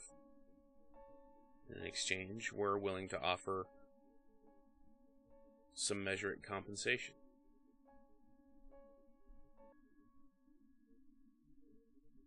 Such as? The FBI, for all of its dogged determination, it's only interested in one thing. This supposed projector technology. Whatever it is. That's all they want. They want to get their hands on it. They want to control it. They consider it a matter of national security. Interesting, considering that that's not their jurisdiction. Yeah, well, the NSA has been pretty quiet, too. We would have thought that they were the ones who were going to move in, but they haven't done a thing. But all we care about is pigment. We want it off the streets, and we want it out of schools, and we want to figure out where it's coming from.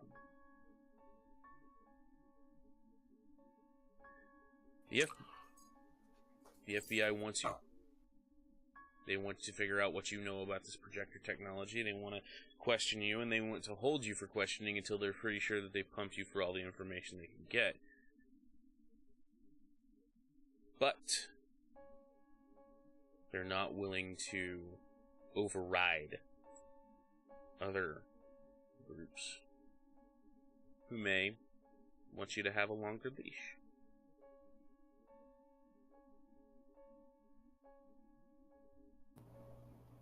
And if we don't want a leash at all?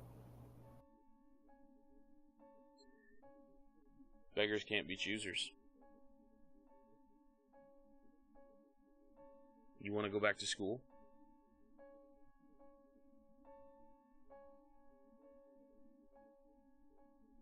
We can take you off the most wanted list. We can offer you protection. We can make it to where you guys can have a life again. All we ask is that you do the job we're offering, and you tell us anything you know about the pigment trade. We're not going to throw you into some interrogation room and pump you for information. We're not going to sit down and throw you under the jail when we're done. We're not going to run crazy experiments or do anything weird. All we want is for you to give us information. They most certainly will throw us under the jailhouse as soon as they're done. But This is a way to string them along and get the FBI off our back.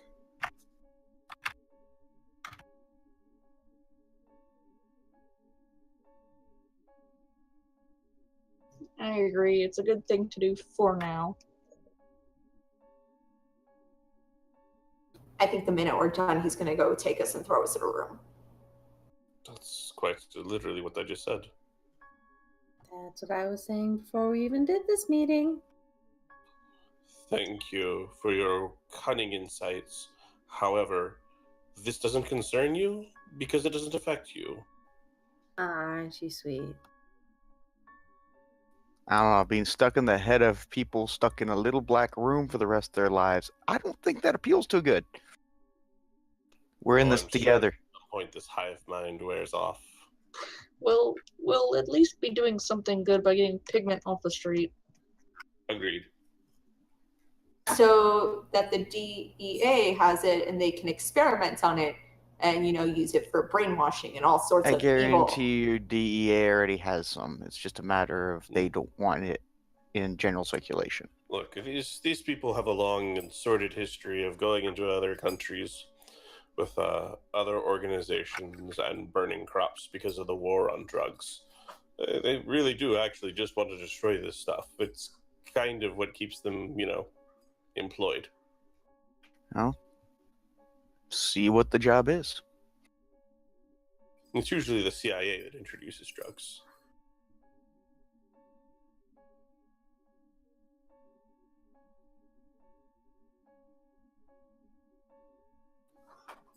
All of that went on in your hive minds. He's just sitting here staring at you. Yep.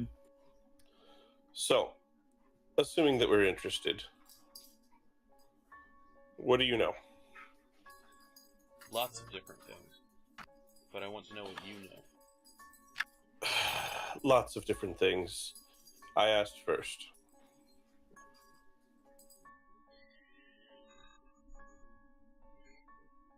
I know that pigment's a problem, and it needs to be removed. I know that you're on the run from the FBI, and I know for a fact that some very angry people have done some very evil things to at least two of them.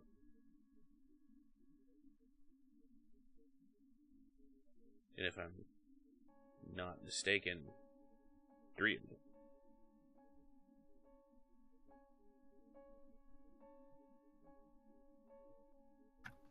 Guys, I don't feel like this is information that's hard to get, just for the record. I'm not impressed.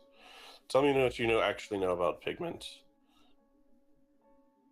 I don't want to have to sit here and give you the one-on-one on a drug. We don't have to talk You're about a drug the drug. enforcement agency. We don't have to talk about the drug now. I want to talk to you. I will tell you what I know, and you'll tell me what you know after the job is done.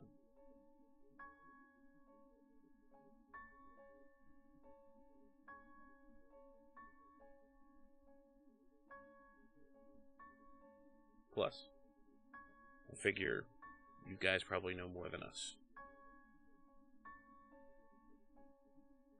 From what I understand, Orpheus was lousy with the stuff.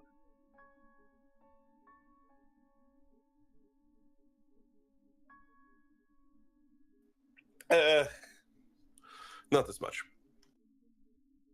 This is how you can help us. We're offering to help you.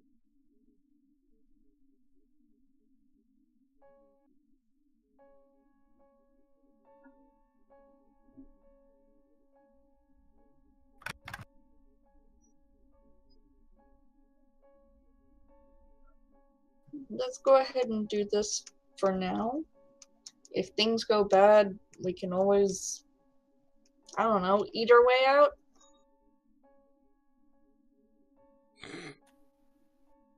Bad taste. This is going to go bad. This is going to go so bad. I don't like this. I don't like this at all. We should walk away. We should walk away right now. After last time, I'm following MK's advice. I'm sorry. I don't think this is a good option for any of us.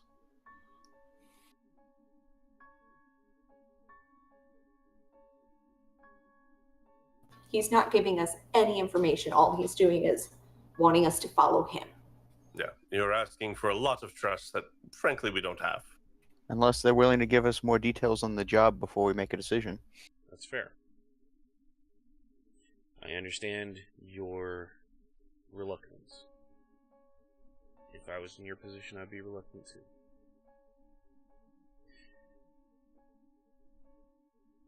If you want to walk away, the door is open. I'll tell you this much. We don't want you. We just want to let you know. Sure, but you're not giving me enough to trust you. You're not being arrested right now. Sure. We worked with your intermediary. We have put a great deal on the line just to get a chance to talk to you. You made a phone call. We made a phone call. We put a lot of resources into finding our way to contact you.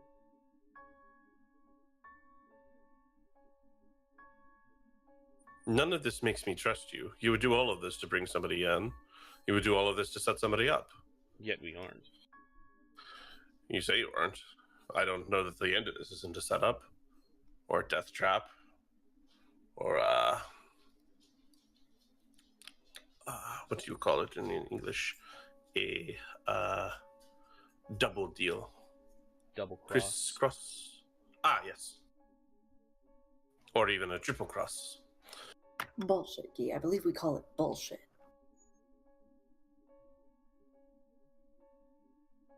So, you want us to show you more trust. And you want to be able to trust us. To be perfectly honest, we have put a lot of trust out there already by showing up. There's a lot more at risk currently on our part than there is on your part. So, yes, information, a show of trust would go a long way. At least, make the table even. Kind of leans back and thinks for a bit. Can I roll an empathy to see, how he seems to be feeling or debating? Sure. Roll it. Perception, empathy.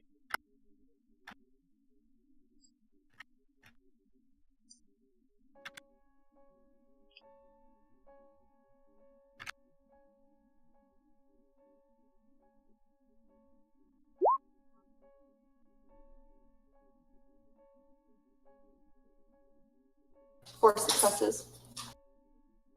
There we go.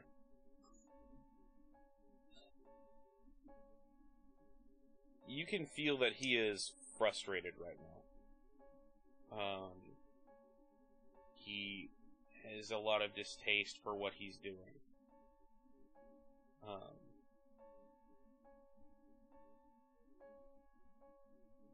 Mostly his emotion right now is he's trying to think of a way to convince you.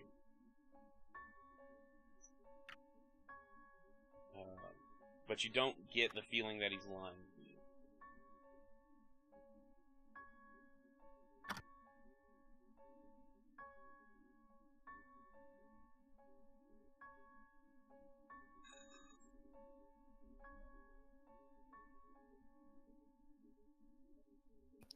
Does he have a laptop or any documents with him Nope. that I can see?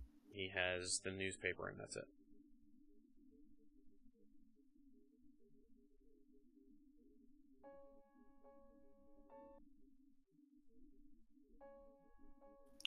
What can we ask from him as a sign of faith?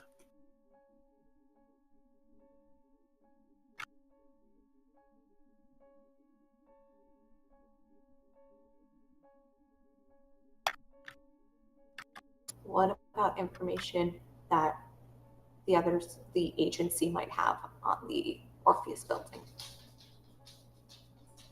Would he be able to get what the FBI has? Can I make a wits intuition roll? Okay, what are you trying to divine? Trying to grab just kind of a hunch. Is this guy, on the up and up, that kind of thing? Yeah, sure. I'm not really trying to go with like empathy. I'm not trying to yeah. like understand him. I'm just kind of like trying to get a gut read of him. Yeah. Difficulty 8. God damn. He's a trained agent. Fair enough. He also has given us absolute zero information what this quote unquote job they want us to do is.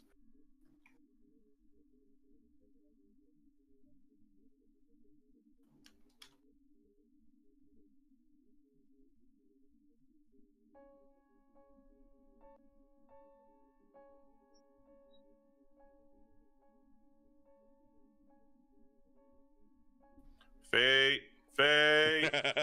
Okay. Yeah. There you go. Your gut feeling about him is that he is a no-nonsense person. He doesn't like to lie.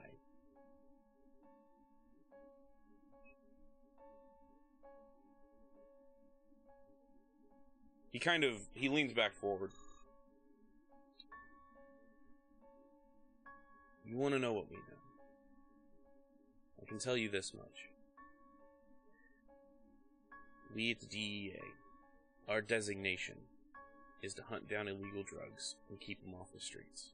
To arrest the offenders, put them behind bars, make sure that these drugs don't hurt anybody. In the 19 years I have worked as an agent, I've never seen anything like pigment. It comes in and it kills. It's not like any other drug I've ever seen. It is very easy to overdose on. It very easily kills everyone who tries to take it. For the most part, yes. The DEA wants to stop it. We have a lead on some of the main distributors here. But there's only so much we can do. What was the gang called? The 1/8s? The 6 Deuces. 6 Deuces. Are you talking about the 6 Deuces? We're very well informed. Yes, we're talking about them. Have you gotten your hands on any of their supply yet? We know where it is. Have you gotten any hands on any of their supply yet? No, we have not. Reach into my pocket, take a baggie, and toss it to him. As you do that, he kind of leans back, and one of the guys who's standing right behind him on a cell phone talking reaches over and nonchalantly picks it up and pockets it. See, this is the shit I don't like. They're just hidden all over the fucking place. That's standard. I know it's standard. I still don't have to like it. We're doing the same thing. Yeah, but they can't see us. We're not being so obvious and in your face and like, hey, go fuck yourselves about it. Did you realize that he was a secret agent until he reached out and picked up the thing? No. Yeah, So but he's they not can't do being that that because obvious. that's unfair. Can't use our own tactics against us. Okay. I have a personal axe to grind with the knuckleheads in question. What do you need? There's a place. The address is 432 Racine. Real quick, is that over near the... It is, for those of you who are familiar with the city, that is deep in downtown, near the Mayfair Green area, actually. Yeah, Mayfair Green, that was the name I was trying to remember. It is near the Mayfair Green projects. It is the old downtown ghetto area, is what that is. Single-story house. It's Trivia and knowledge of the area. Would I know anything about this? I told you more what it than was. Nothing more than that. No. Okay. It used to be a nice neighborhood.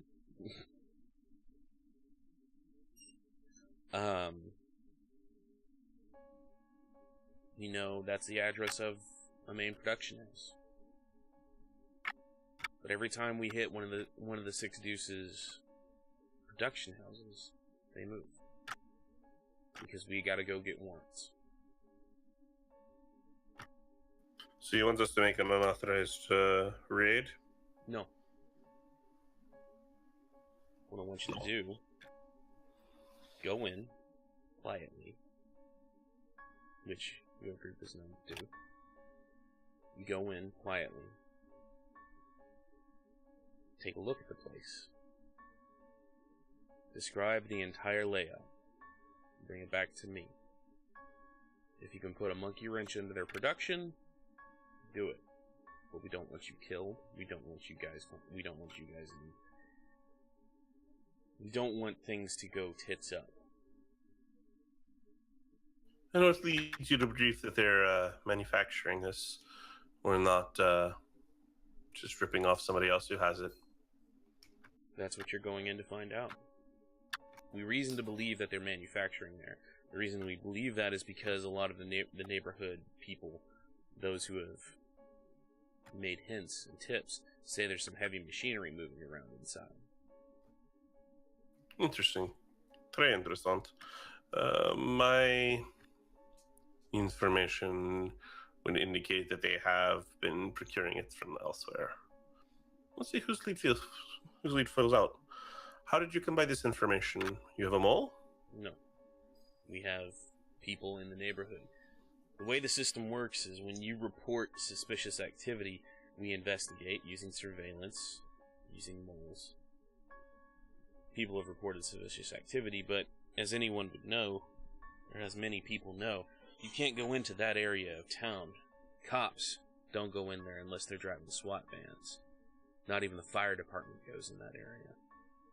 Unless they've got police escort. True, very true.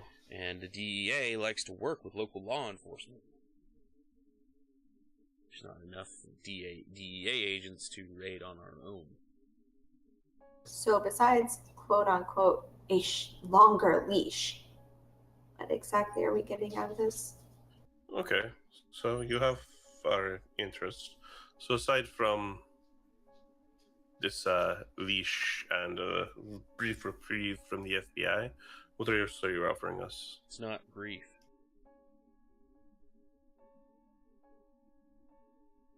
I give him exactly that look, just the like... It's not going to be a brief reprieve. As long as you work with us, we'll keep you safe from the FBI until such a time as the FBI drops its manhunt. So they keep the FBI going and we're just their stooges forever? I see what you're saying. I don't believe your point. Lay out the rest of the incentive. What would you like? I want the FBI file. Wouldn't mind getting eyes on the FBI file. I can't get you that. Sure you can. Interdepartmental request. You believe it's related to the pigment distribution because of our affiliations with Orpheus. I can't do that. It's actually not even a lie. It's partially true. I can't give you their master files. It's classified. It's classified and classified. It is classified. Can they get us a redacted version? You have to be able to get some kind of version. I can get you the DEA files on Orpheus. I can get you... some DEA files on... Not much. What do you... You're doing your own investigation. What do you want to know? Not everything, but in due time. I'll tell you what. Get us the DEA files for Orpheus, Tyrell and Squib, and Next World, as well as the files associated with the bombings. I can do that. Orpheus paid us to do work with our employers no longer employing us and our particular sets of skills. It's a little hard to come by walking around money these days. see what I can do. I'll get you something. I don't know how much it'll be, but I'll get you something. Who was it that you wanted the bills for?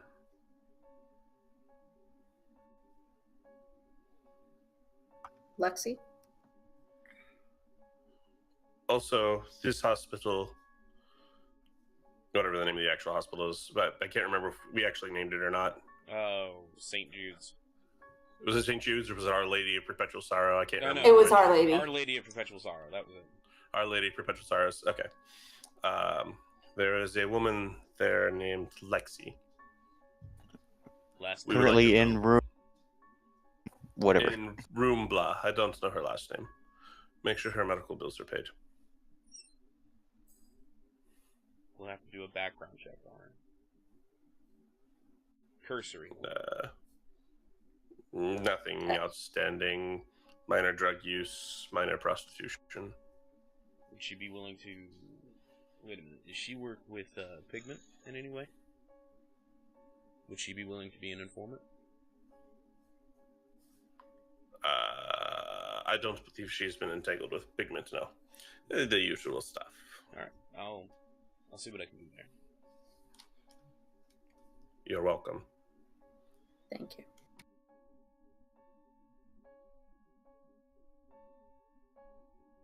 Did Sinclair reach out to him or did he find us? He called Sinclair. You called it Sinclair. Alright. Very well. Which means he might know where the other people from Orpheus. Hence rumors. I'm not going to ask him. That being said, how do we get back to you once we have the information? Do I call Sinclair and Sinclair calls you? That'll work.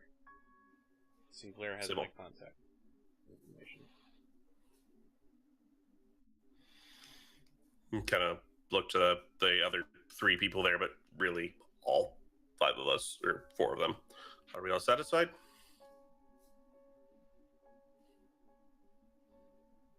Well, then we will get in contact with you in a few days. Good doing business with you. Well, a pleasure. Guys, can we get a pumpkin spice latte before we leave? Should get up Swear and to leave God, if you order anything and go to a pumpkin, different I'm gonna place. Kill you. Get up and leave. I get up and leave. He goes back to reading his newspaper. I think someone should hang around. I hang so he out can for an hour or so to see if him and or any of, or if he talks to anyone or if any of his compatriots that we know of get up and go. You only saw the one. After about 15 minutes after y'all leave, Lee, you see him get up and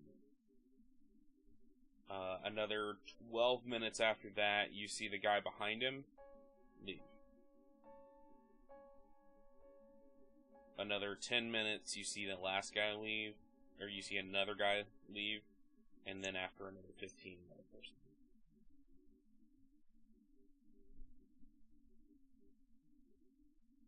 Alright, I will hop in the car and go meet up with the group.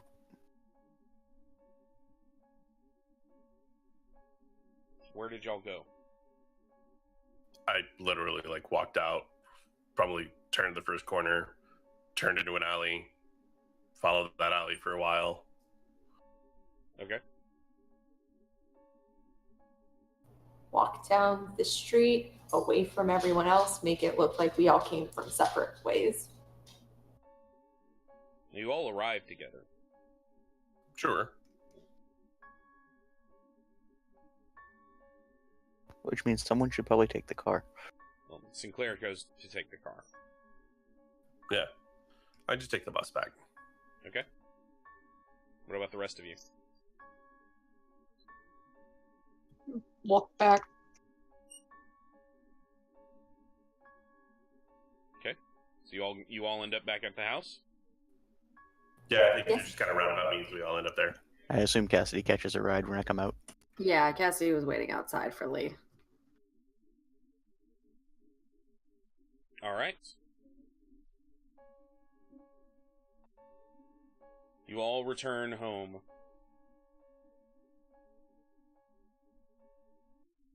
Hooray! So, now that we have apparently another job, how do we want to do it? Because remember, conveniently dovetails into our visit with Monsieur Football. how do we want to investigate this house? These guys seem to have a penchant for, seeing us. But not me.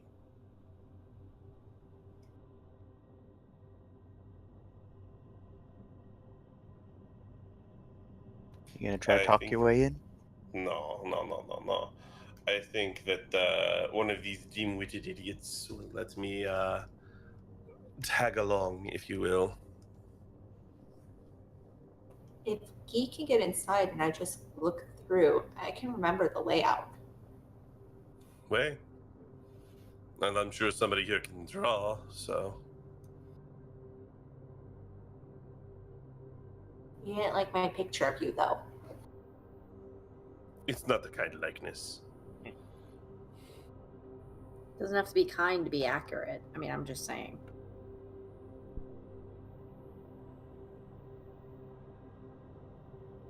So I guess Guy will go inside and MK will look and draw.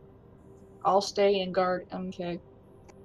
Oh, we don't need to be anywhere nearby. So I think Lee would need to take me somewhere near the area so that I could find someone and tag along. How But I long don't of a need my drive body to be from the house is it to that area? It's about an hour, 2 hours.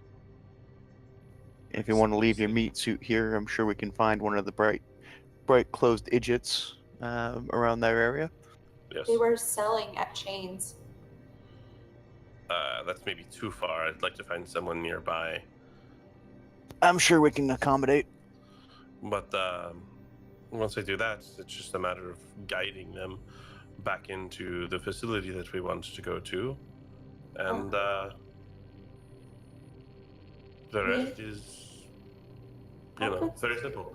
The escape plan is that if something goes sideways, I simply ripcord back here and doesn't put anybody else at risk of either being captured or detected. I was about to say, didn't he bonus points if we ruin their production? Yeah, sure, but His exact words were throw a monkey wrench into it.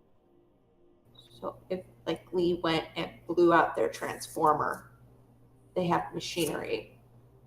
sure, but we don't necessarily, no offense, need these ghostly powers to do that. I have done plenty of industrial sabotage. Let's take a look at what's inside and see what we can come up with. Cassidy, you gonna ride with us, or you gonna stay here? I'll go with. It's might be safer to have a couple of us backing up that, can't be seen. Wow, they can see us, remember. Well, But They're I'm not pigment opposed to you coming junkies. along. they can hide at least. Yes. And should something go horribly awry and for some reason I cannot get out, it wouldn't be bad to have the Ghost Cavalry ready. Is everyone okay with this plan? I'd like to actually hear it. This is Sinclair. Pardon. The plan is that Lee, Cassidy, and I will go out to the location, and I will ride along in one of the idiot's brains into the facility that we're going to go check out. Much in the same way that we just had a very long conversation, laying all this out. Mary Kathleen will remember the map and lay it out for us so that we can pass it along. and should anything go awry, I should be able to rip cord out and back to my body. Should that somehow not work out, then Lee and Cassidy will ride in as the cavalry. What was Morgan gonna do? Morgan is here to look after Mary Kathleen. Actually, that's a good point. Mary Kathleen's sitting here. If Mary Kathleen's sitting here, then Morgan. They kind of know where do you we want to live. be here? Do you want to come along? They Well, I was do. about to say, wouldn't it make sense for Morgan to stay here and project? So if you guys need vitality, she can send it to you. Yes. I guess she could. That thing? I could come along then. Well, it's more of a, if you have to give them a ton, you can come back to your body and rest for a little bit, and we can switch off. And this group has proven they do know where we live. Yes, very true. I don't know that they know that it's us particularly. I think that they may have just followed us. But I am uncertain. That is a very good point. It is probably best that you do stay here, shotgun in hand. But the ability to project and transfer vitality is useful. Okay, I'll leave my meat suit here and come with y'all in ghost form. No. He's saying you're gonna No. stay here because you can share vitality over any distance. Okay, sorry. Yes. Then that way you can get back into your meat suit to help recharge. Not the most glamorous job, I understand, but vital. Yeah. Potentially. Plus, you'll keep her safe, and honestly, it's what I'm most worried about. Do you True. want me to come with you? How's that bullet wound doing? It's not bad. That bullet wound wasn't caused by me shunting spite back to my body, though. Is your spite in check? For the most part. For the most part, does not inspire a lot of confidence. Wouldn't this whole process be easier if we somehow got Sinclair into our little mind chat program here? Out of character, you will not be able to do that. Because Sinclair is not a member of the Crucible. He is an NPC who will help you out at times. I thought it was we just had to share a point of vitality with him to pull him in. In theory, yes, but from an out-of-character perspective, from a storytelling perspective, I want to keep him separate from that. Because Also, he is an NPC. Yeah, we're also not technically actually aware of how the hive mind stuff works. Well, I gotta load the shotgun.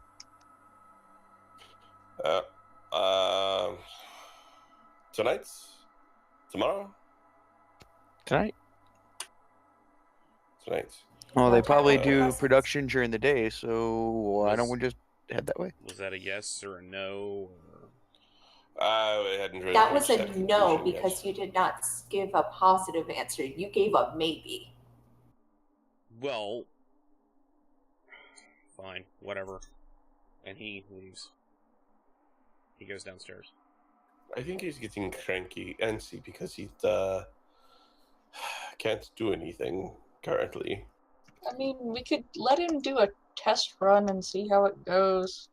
It's very easy for a test run to go bad, though. And then what the fuck are we all supposed to do with Well, it? we can have him test run and just stay home. I mean, someone who actually knows the pigment trade being there wouldn't be a bad idea. I agree. I'm gonna I go don't talk. like it. None of us like it. Yes. Lesser of two evils. I go downstairs and talk to Sinclair. Okay. And maybe he'll be less cranky. Sinclair, you understand some There's of this multiple ways to make manufacture man of less pigment, cranky, MK. some chemistry, things of that nature, yes? Say that again, some people were talking over you. You understand the manufacturing of this and this pigment and the chemistry and It would machinery, yes? It would be better to say that I understand, that I wish to understand it, rather than understand it completely. but I get that. I know how drugs are manufactured, and I know how you can do it in a household kitchen. The problem I'm running into is I don't know what the pigment is. The few times I've been able to find pigment and I try to do experiments on it and break it down to its component pieces, what I end up with is the component pieces of marijuana or heroin, opium. I don't find the piece that is the pigment. So if I can, I see what you're saying. if I can go there, I can maybe find the piece that is the pigment. So I understand if you guys don't want me to go because, frankly, you guys work like a well-oiled machine, and I'm on the outside of that. And second off, apparently those two are still really, really worried about me. And yes, I mean your expertise would be invaluable. There are some other practical matters. Can you do something similar to skin writing? me, skin writer? No, I'm not a skin writer. I can. I am very, very good at inhabiting. So in theory, I could, if you are jumping onto a person's body, I can jump into their clothes, whatever they're carrying. What's a novel concept? I can also light things on fire really well, and I'm not that bad at throwing things. Sybil. So we will jump into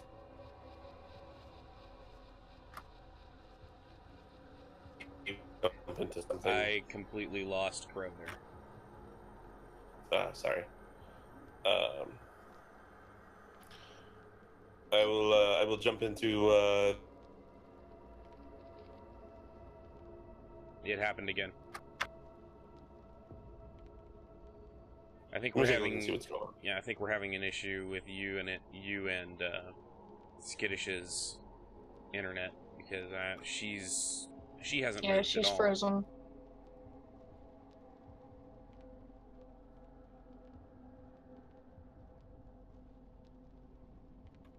With a very disdainful expression on her face too. She's just.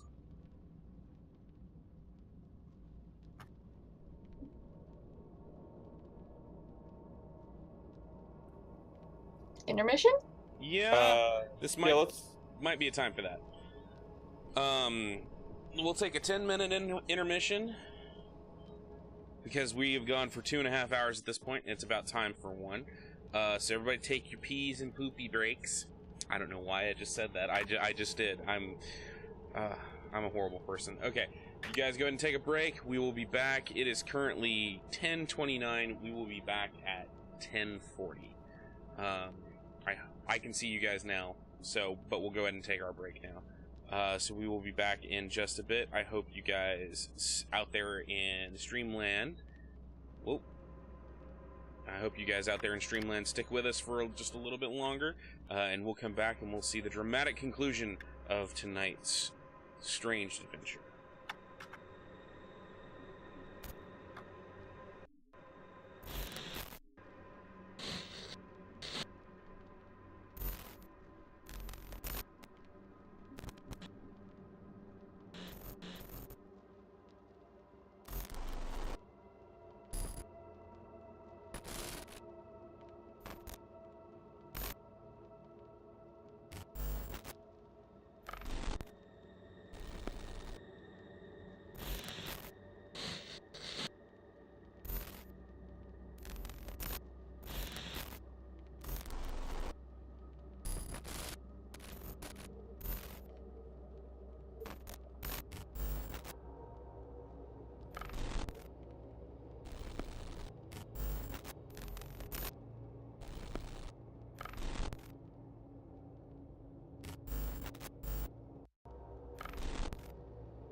myself anything, because I have to have separate.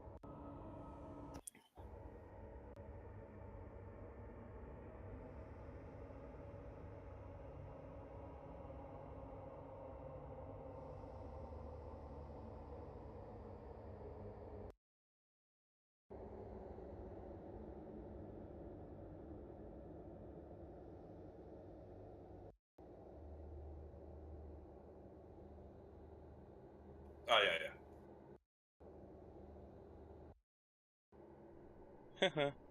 Sometimes I forget that. Guy, you were saying. Yes. So, I inhabit his body, you jump into his shorts, he jumps into his shirt. I'd rather not ride in the shorts, but I get what you're saying. And we have Cassidy as inbound artillery. Fair. Would you like Would you like 2 ride-alongs or just stick with the one? No, two. Well then, give me 5 hours. C'est bon. He goes over to his machine and starts plugging buttons in, and you can see things start to boot up. I've never watched one of these, so I'm kind of watching. Okay. He goes through, he starts doing this whole thing where the machine's booting up. You hear it start to rev. Then he immediately starts to mix medications. He starts to pull medications out of pulls medications out, begins hanging IV bags that connect directly into the machine. It looks to be a very methodical and long process just to set it up. Then you see him hook up a whole bunch of other machines to the one cradle.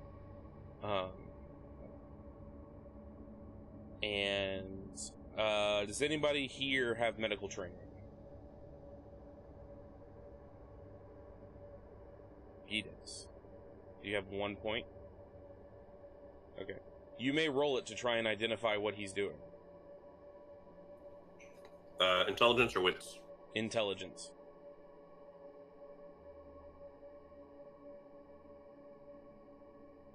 Standard DC? Yes, DC 6.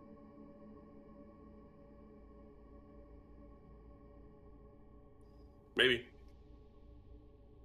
1 success. He seems to be bringing in and plugging in life support equipment.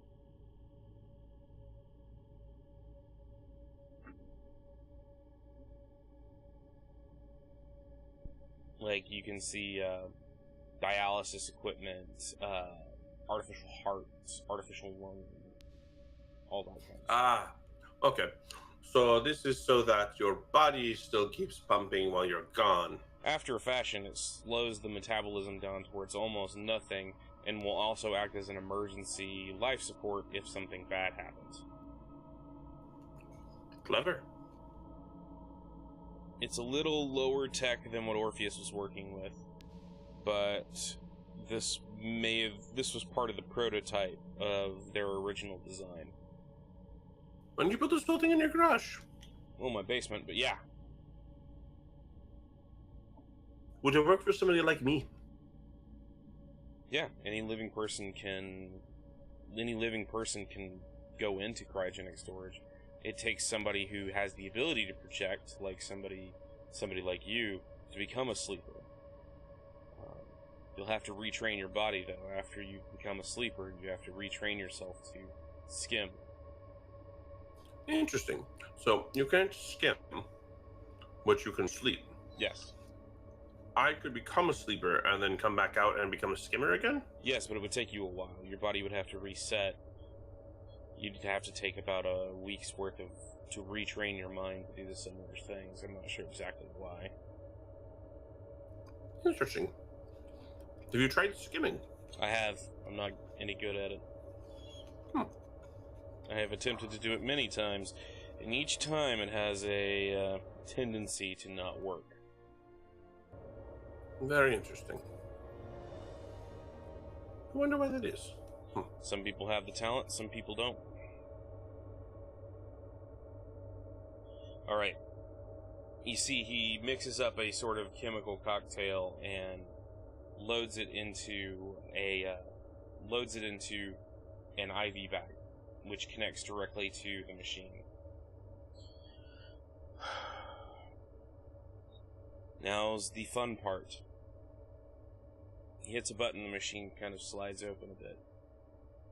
He climbs inside, hits a button inside of it, and it closes around him, and you can hear a hermetic hiss and pop. Inside, he puts his arm into an alcove, and you can see, looking inside of it, several needles shoot out into his brachial artery.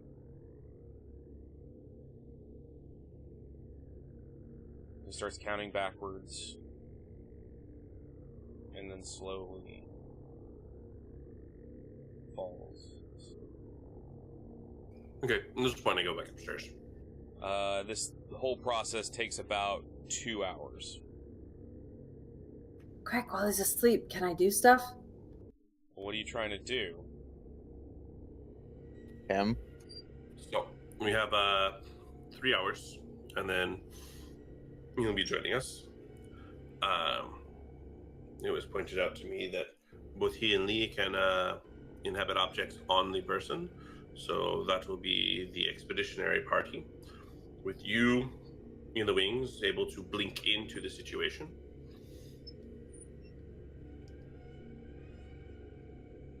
However, that makes exfiltration much messier, should something go wrong.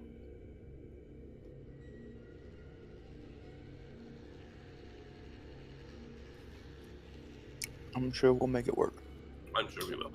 Out of character, can't I think I can only do it to one person, but can't I can I use my Stormwinding to give someone the ability to blink? You can carry them with you. Can So, she? you know, extraction might not. Yeah, I wasn't sure. I'm trying to read it, and I can't tell if it's like that I can carry them with me, or they can have the like a little bit of be able to see it. From what I understand, you can definitely carry someone with you. She can carry more than one person. Yeah.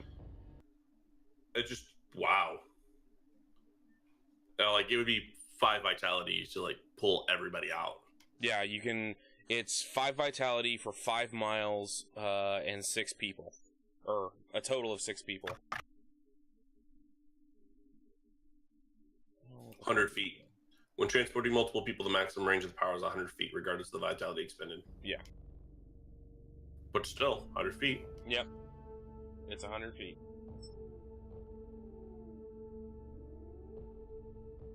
In the 3 hours, does anybody do anything? Just kind of rest up and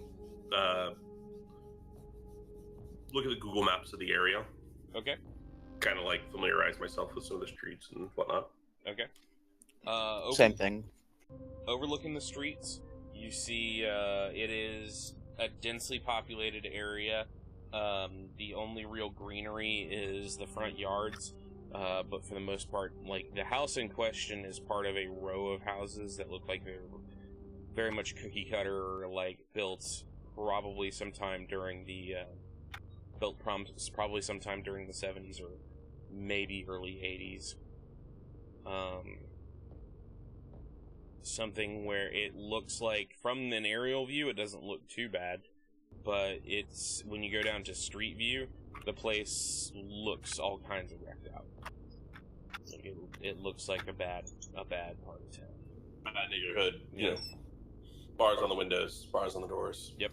It's not tenements, like, they're not just like one house next to another, all part of one building. They are actually separate houses. But like I said, they're all basically cookie cutter. Yeah, fair enough. With his Google Maps, I'm gonna start doing like a generic, like, this is the borderline, like not anywhere the walls are, but this is the shape of the house. Okay. Very easy to do. You can get the general shape of the house. It looks like, from your position, it maybe has It's maybe 3-bedroom, 1.5 bath. Maybe a 2.5 bath, if we're being generous. But it's not a very large domicile. The front of the place does have a porch with steps that walk up to it, crumbling porch, and an overhang with a screen door and a main door just behind that, and a carport right next to it. It seems to be sitting opposite two larger buildings that look more like rundown apartment complexes. It takes very little research to notice they are closed. There's nothing inside them, and with an alley directly across from the front door that is about 8 feet across.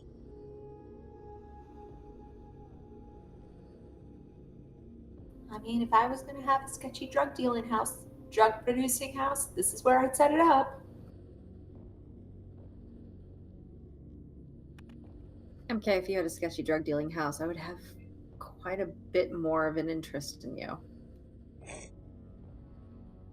I go to college. I went to college. I'm a college student. And yet, you don't do nearly as many drugs as you probably should. She makes up with it in caffeine. Or other things. The occult is all the drugs I need.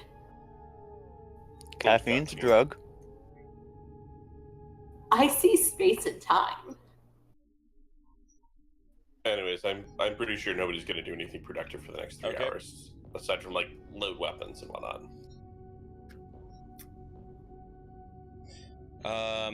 After 3 hours,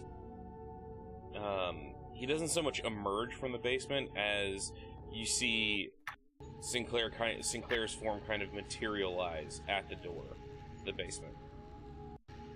Kind of shakes his head. That's an interesting feeling. Oh, apparently I hadn't gotten used to that in a while. What's that? Projecting while you're sleeping feels cold. Ah. You actually feel the drugs running through your veins. You feel the cryostasis. I've basically put my body in a chemical coma, slowed down to my heart to where it's not beating, and somehow kept my brain alive. It's crazy stuff, man. Swear to God, if I'll this go goes get bad, the I'm gonna car. kick your ass. Say again? What did you say? So if this goes bad, I'm gonna kick your ass. How's it gonna go bad? So many ways this could go bad. Yeah, but we can deal with that. I'm gonna go get the car, pull it around front. Okay. I'm gonna go tuck my body into bed and then project. Okay. Shotgun! Just saying. Fine, I'll sit next to Sinclair. Hey, Cassidy, now you don't have to manifest to have your fun. This is true. You don't have to manifest to have your fun now. You can touch him. Is this just gonna be a normal conversation for all of us? Just because you guys got to see it doesn't mean you have to commentate. Commentate. We had scorecards going. Don't worry, you got a better score. Sinclair, don't Damn well, better had a better score. I was still awake at the end. Gain 3 spike points.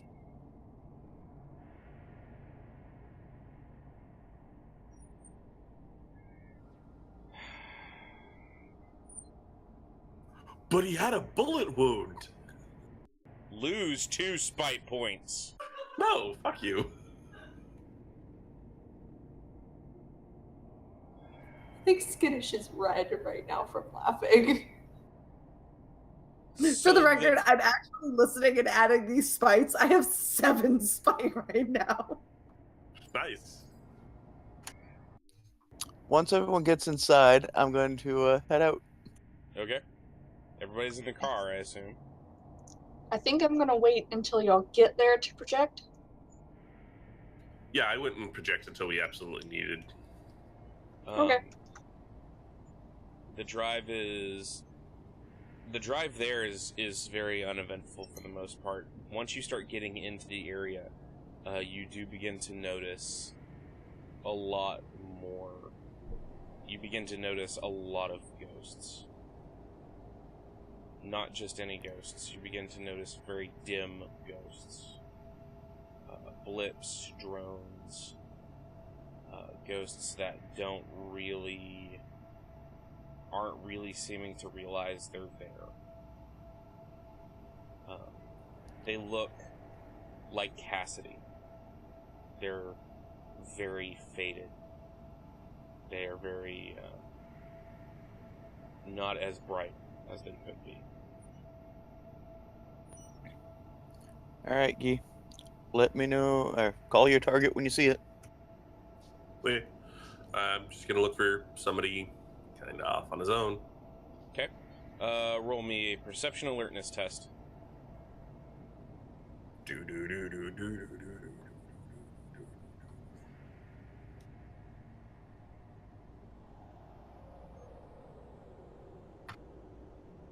I'm gonna call on some past life here. Okay. Like 3.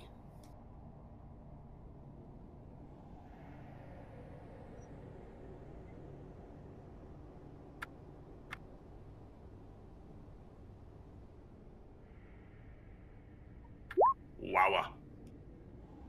Nice.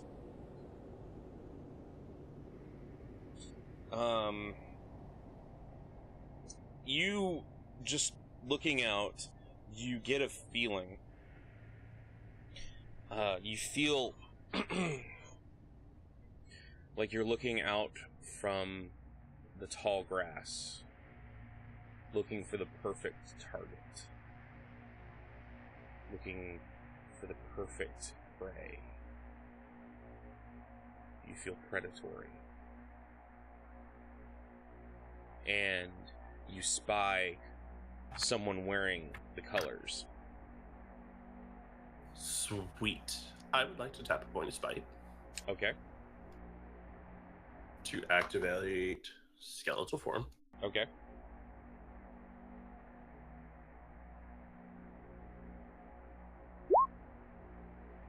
I don't gain any spite. Okay. And then I would like to spend a willpower and use the 5 vitality version of puppetry. Okay.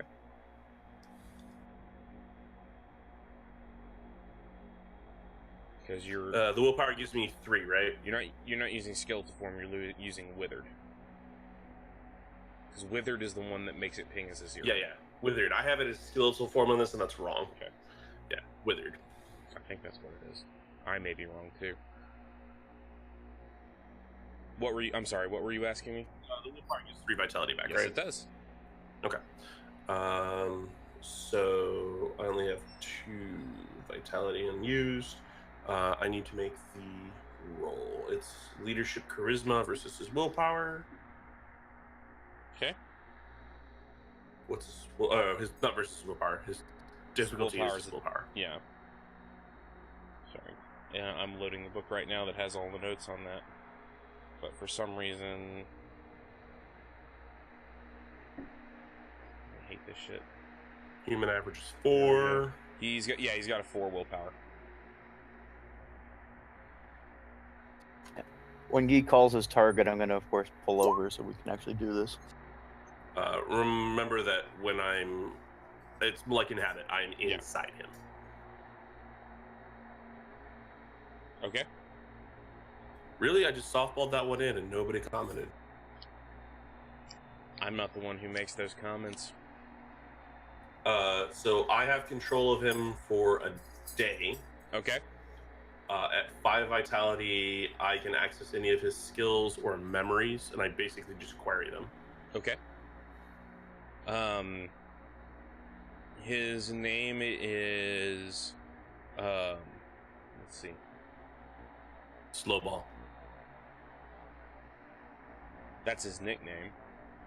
His nickname is Slowball. His actual name is Ronald Tilson. Oh, Ronnie. Where did you go wrong?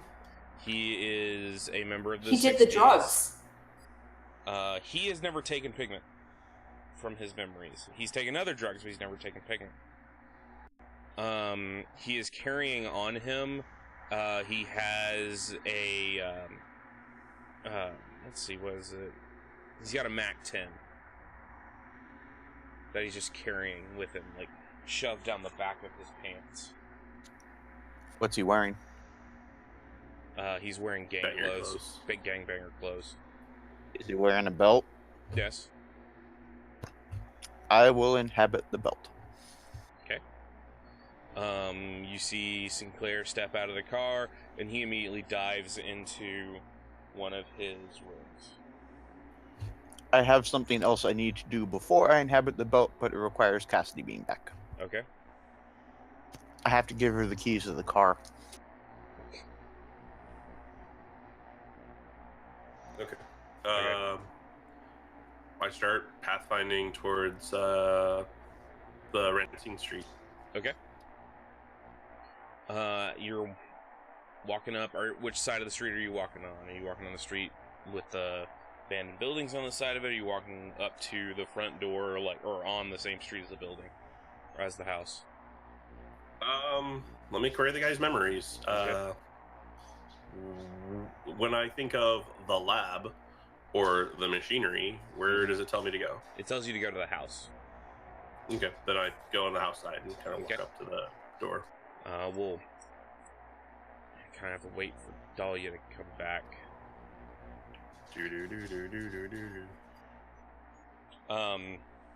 As we're going through the neighborhood, you guys are definitely noticing an extremely large number of ghosts.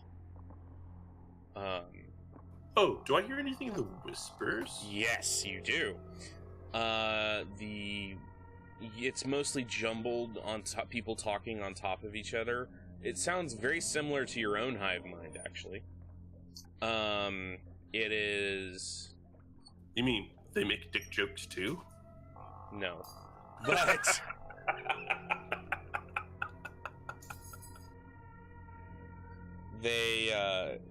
there seems to be just people talking over each other. You keep hearing one phrase repeated over and over again, and that seems to be, it's called, the event. They reference it as the event. And it seems to be always preceded as though people are, and the tone it's spoken in is, it seems, as though you're talking about a social affair. Is any of this jogging past memories of mine? No. Can't hear it. No. The area we're traveling in and all this stuff going on. No, it does not jog your past memories. Cassidy, as we get out of the car and he comes up with the gangbanger, I toss you the keys to the car, go, try to take care of it, and then proceed to jump in the guy's belt. Oh, I'll take very good care of it. Not too much, please. Wending with a car. All right. Try not to have too much fun in it. Actually, that Starts sounds riding. fucking I epic. can hear you. You're a belt. Starts riding the gear shift.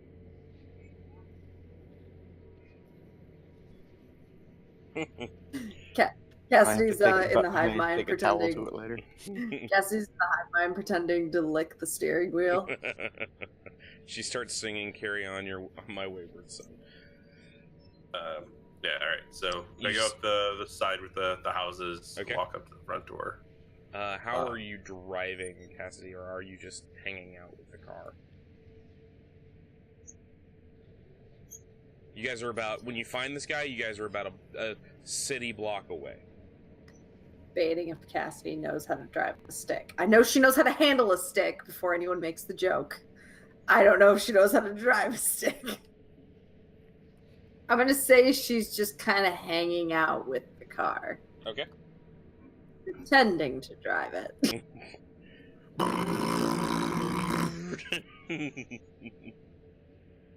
Okay. You walk up, you saunter up the road, walking up towards the front door. You can hear machinery going off inside. It sounds like I'm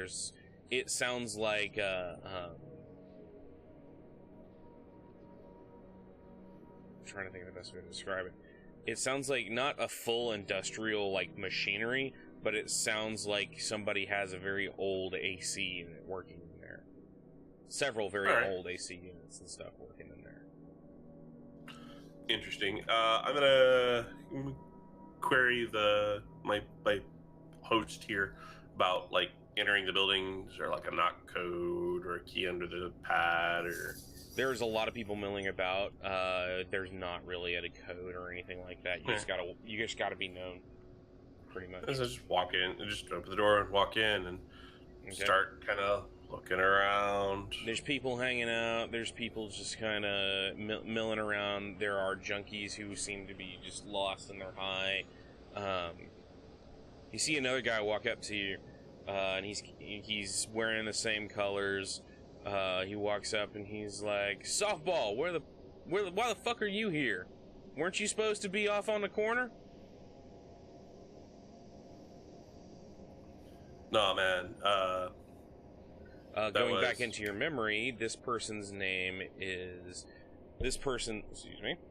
Going back into your memory, this person's street name is Lil G. Alright. And can I pull up the name of somebody who's a constant fuck up that's not me? Yes, make up a name. Alright. I just made up two. Nah, Lil G, Cheeto said he got it. I got pissed. Cheeto? Man, Cheeto ain't got nothing. Why don't you just go take a leak in the alley like everyone else? No. Out my asshole. You gotta piss out your asshole. Yeah, something I ate, man. Man, you nasty. And he just kind of walks out the front door. All right, we continue to kind of cruise around and get a good look. Hey, are you guys getting this? I'm gonna start as he's like looking around. I'm sketching out the layout of this building.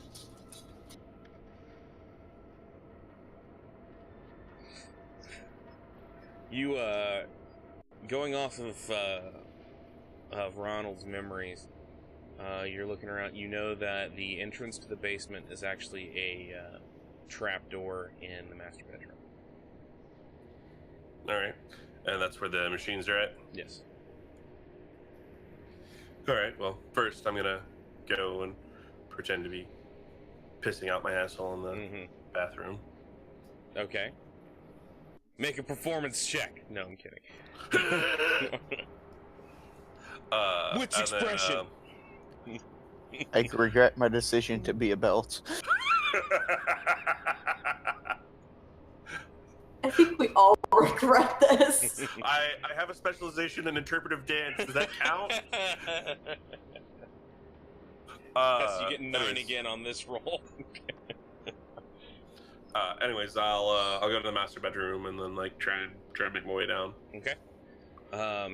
The place is full of people. As you get downstairs, the place is just wall-to-wall people who are working constantly.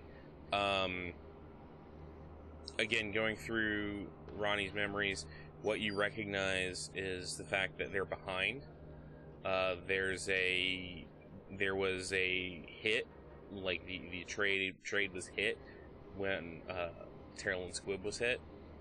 The whole pigment trade kind of got kerfluffled, and now your people are trying to catch up. You also, going through his memories, keep from running across a memory of him hearing someone talk about an event, like a big shipment coming through.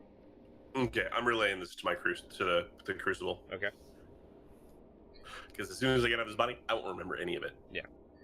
Going downstairs, what you're seeing is basically the industrial, the machinery that you're hearing is circulating air out and providing. Oh, so it really is like a whole bunch of really bad ACs. Yeah, they're trying to circulate air. They're trying to keep the air clean, At the same time, they're also mixing a lot of different powders and a lot of different powders and fluids, and they're making it into. They seem to be making it into pills. Like the drugs that they're manufacturing are pills.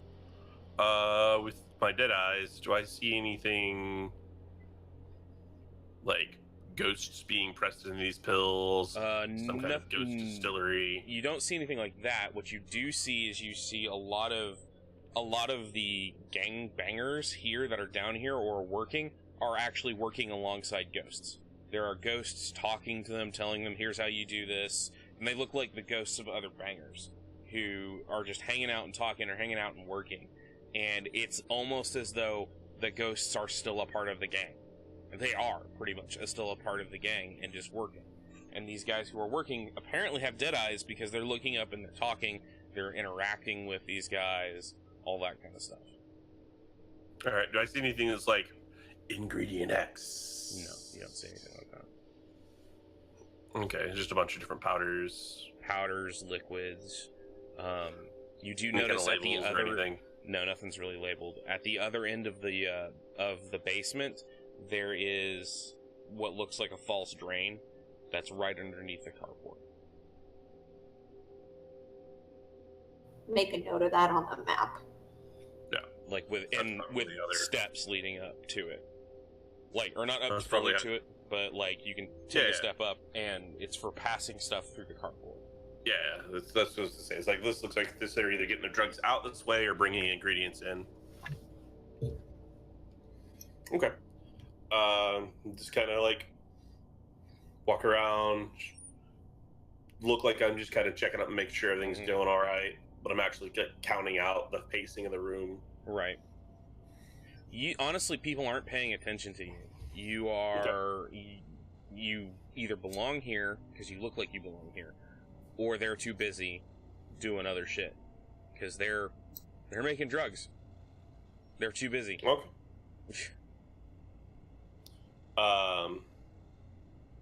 I see anything like packed and ready to go? Oh yeah, you see a lot of stuff packed and ready to go. Anything small? You see one... Couldn't pocket it anyways, never mind. Yeah. Hey, Gabe, do they have like an armory or place where they store their guns? You do see a whole bunch of weapons stacked at the entrance to the basement. Like leaned against. Make note of it on the map. Kind of like point at that, kind of like readjust the firearm and the small on my back. Yeah. But everyone here is armed. You can see that they're all carrying weapons, and they have some heavy weapons sitting in the corner. What does he know about football? Just ask him. We can query through his memories about football. Clarence Football is the leader of the Six Deuces. He's his brother apparently got into some trouble with. This is all like his perspective. Clarence's brother got in trouble with one of these damn projector dudes, whoever the fuck they are. The guy killed his brother. Clarence hunted him down and killed him, and now they have a standing kill order on everybody who is a projector. If they can find a projector, they kill him on sight. Interesting. And does he know where Clarence lives? Clarence apparently doesn't know where Clarence lives, but he knows that Clarence is always generally around one of the lab houses, basically. But he's constantly all over the neighborhood. Like, he never stays in one place once. Okay. And does he know where the rest of the lab houses are? He knows where one other is. That's in the basement of Mayfair Green. Like the tenement. Okay. Okay, well, that's one more than we didn't know about. Alright, do I have the footprint of the house? Yes, you do. I'm not gonna go for the bonus points. There's no point. So I'm gonna head back out. Head back out to the street corner where Knucklefoot was at. And then I'm gonna hop right the fuck back out of his body. Okay. Before he hops out, I'm gonna go ahead and hop out and get back in the As car. you're leaving the front door of the place, looking across the street, roll me a perception alertness. Everyone or just him? Just him. Difficulty 6.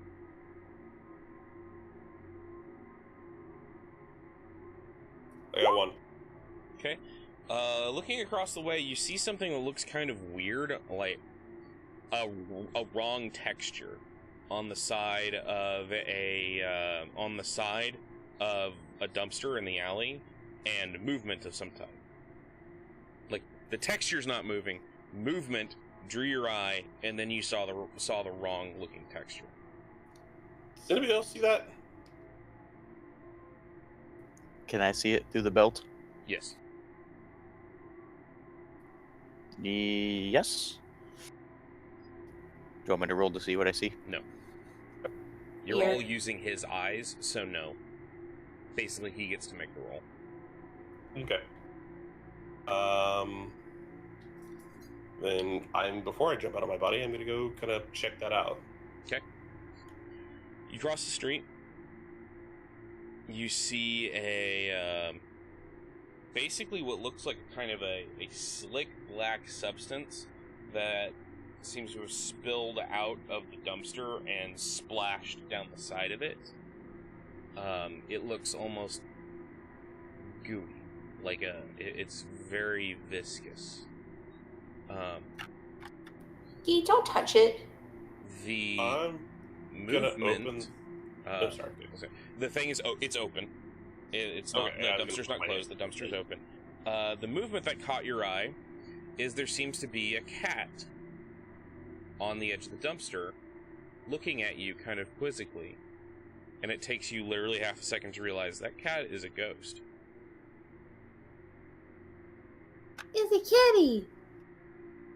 I thought ghost animals weren't a thing. Maybe they are, and maybe they aren't. Interesting. My vast occult knowledge. Looking at it even closer, you realize that it's not as bright as a ghost would be.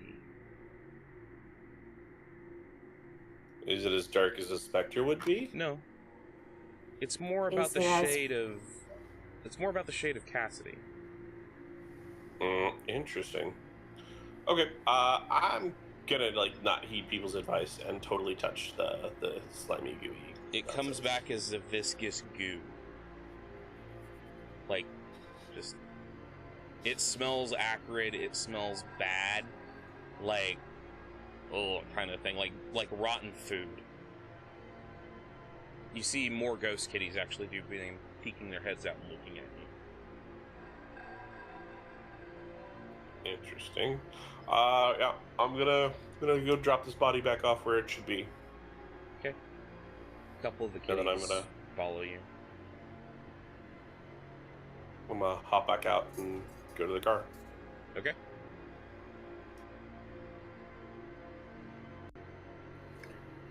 Do Hop you out, want a pet go to the ghost car. cat? Do the cats stay at the body, or do they follow us to the car? They kind of stay at the edge of the.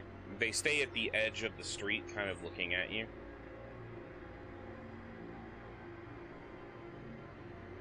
That's really weird.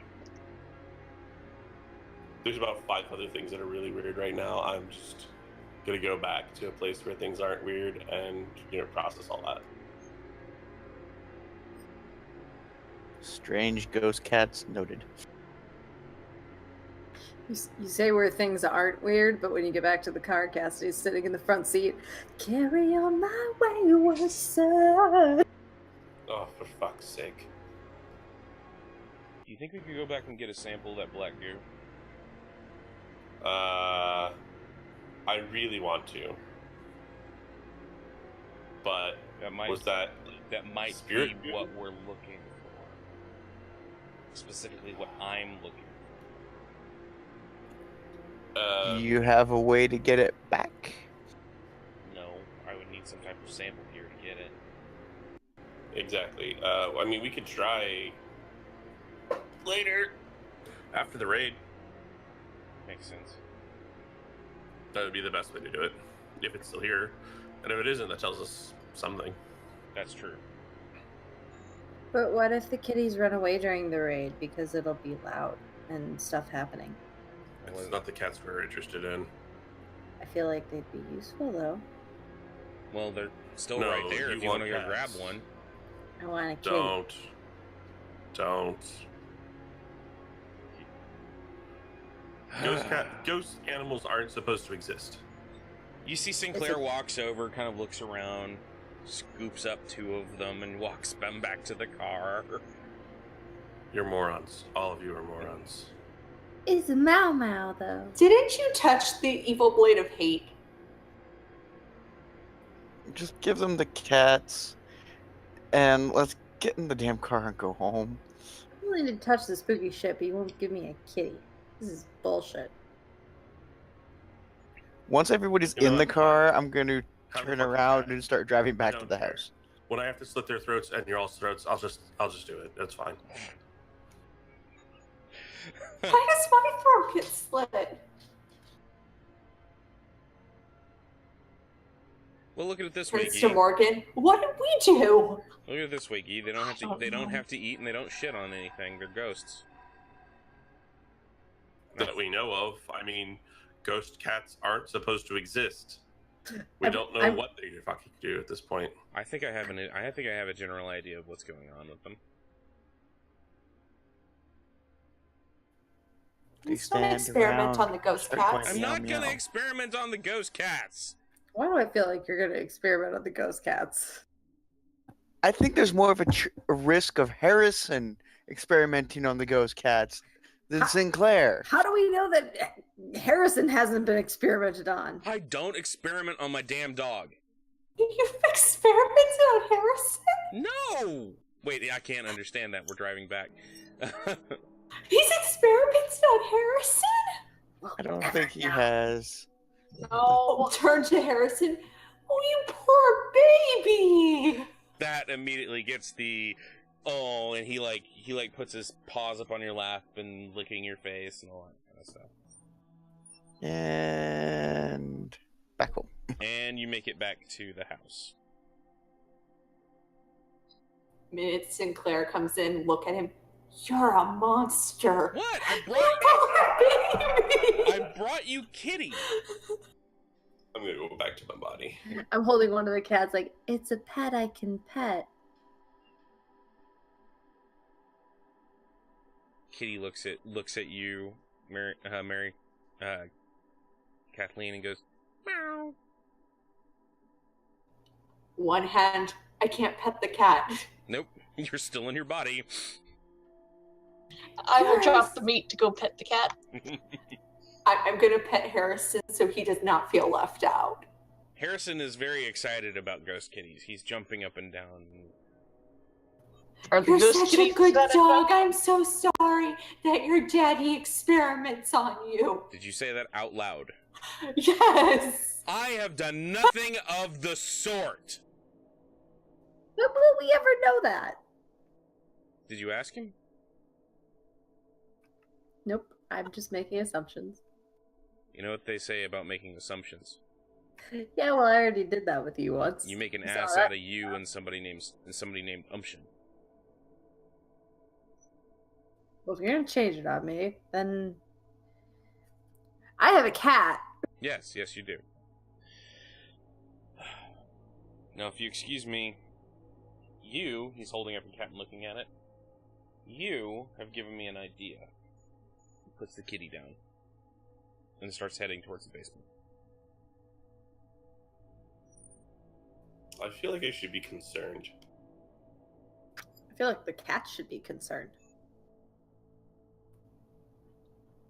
I'm a college student. I protest animal cruelty. Then you should protest the Six Deuce gangsters. They're stray cats. They were feeding on the byproduct of pigment. They're hues. They're babies. Spookity. It means that they can't go on to their final reward. They would have had to eaten a lot to have to get through all 9 lives. Apparently. Would I still be considered a crazy cat lady if I got all the ghost cats? Yes. Damn it. Actually, you get to carry as the a title into the next life if you do that. Doesn't that just make you Egyptian?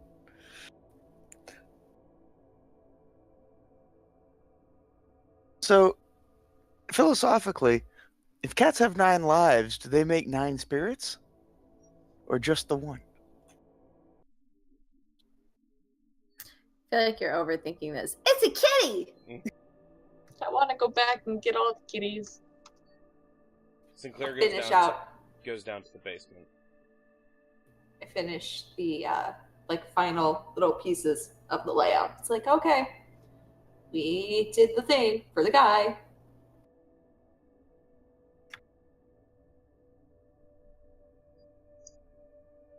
Okay.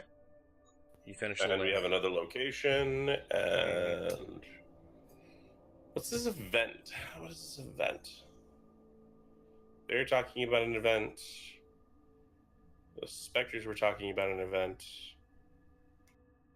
When did you Like talk to specters? Once again, Lee, I don't. That's right. Voices in your head. I Gotcha. can Sorry. hear them.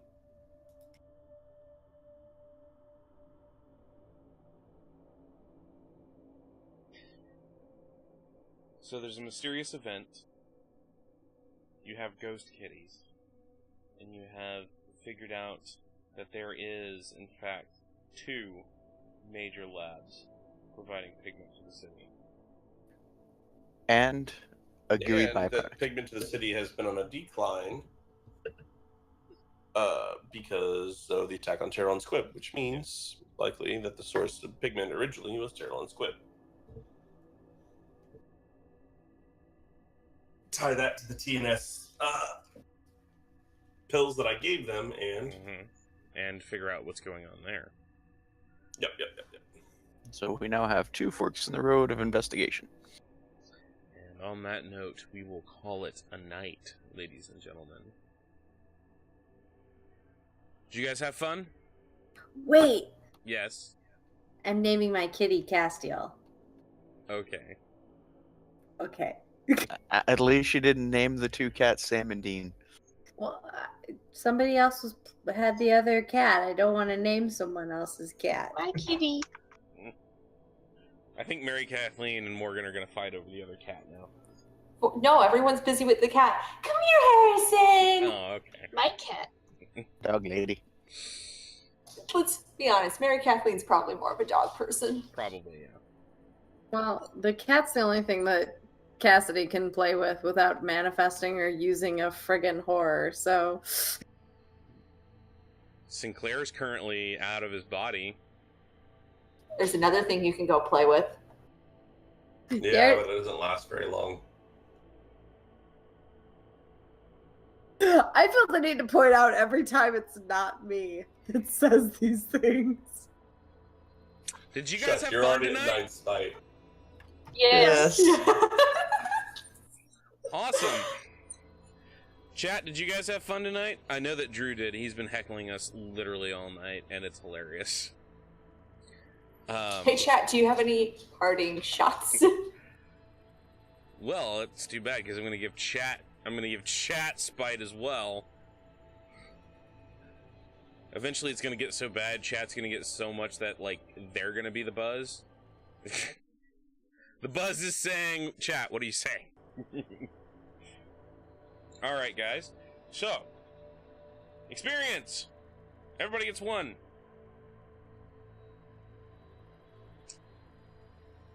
Descend with dignity. Oh. Now Drew's in on it. Drew, you're amazing. We appreciate you. Chat, I appreciate the hell out of you. God damn it.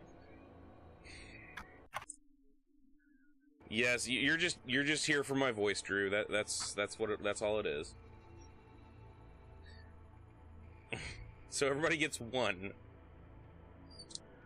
Bravery XP considering the fact that you guys both went to a meeting with the DEA agent and still threw yourselves into the fire with the Six Deuce gangsters, and you actually managed to come up with something that the book did not think you could do, which was we'll just possess somebody and walk them inside. I don't understand why that wasn't in the book, by the way. Literally, the way that it's done in the book, written in the book, is it's supposed to be a knockdown, drag-out fight. I feel like that was like the obvious thing. I'm kind of with Crow there. Like, how was that? It's also not supposed to be it's also not the DEA is not supposed to give you that mission, but that's beside the point. But you guys do get your bravery XP for those. Role-playing XP. I feel like everybody did some good role-play tonight. Nominations for good roleplay. Chat, tell me who you think should get extra roleplay experience points. I'll let once know. I nominate the kitties. Give them a second. They need to ponder and debate. Trudge, trudge, ponder, trudge. No. I nominate all the jokes. All the jokes get bonus XP. For every hit of spite, we earn 1 XP. No, because then Crow's gonna have more XP than everyone. Well, no, Crow lost spite with those jokes. Fuck you, I'm not losing spite. Okay, yeah, Drew, I get that. Cassidy will get one for the I want a kitty. Oh my god. Those, however, actually are in the book, and it's recommended that your party actually adopts one or two of them. No! They're bad! Castiel is not bad. He's a sweetheart. Who touched the thing? Oh, this fell out of a portal! That evil ghosts are coming out! Who's been having visions of the fucking future? Pass! Who decided to decrypt a random fucking Book of the Dead? Hey, but she still didn't touch things. You shut up, hooker. Please, somebody clip that. That was really funny. You shut up, hooker. Part of what solved that was just his posture, though. You shut up, hooker. It would have been funnier if he had like a cigar in his hand. I do find it amusing. I get to be immune from most of these arguments. I'm just the driver. You're just a pair of boots. You are just a pair of boots. Hey, I'm a pair of boots. The hooker's a pair of boobs. You know, it's life. Well, she. Oh, thanks for appreciating me, Drew. I appreciate you. So we'll get another one for Mary Kathleen. I think that we'll move on now. We're gonna move to learning XP. This is everyone's favorite part, right? Right? You're supposed to agree. Yes. Right. Yeah. Okay. Yes. Okay. Maybe. Yes! Just like that, baby. Crow, what did Guy learn? Well, I don't know if it's a learn, but he definitely reinforced that his party's full of idiots.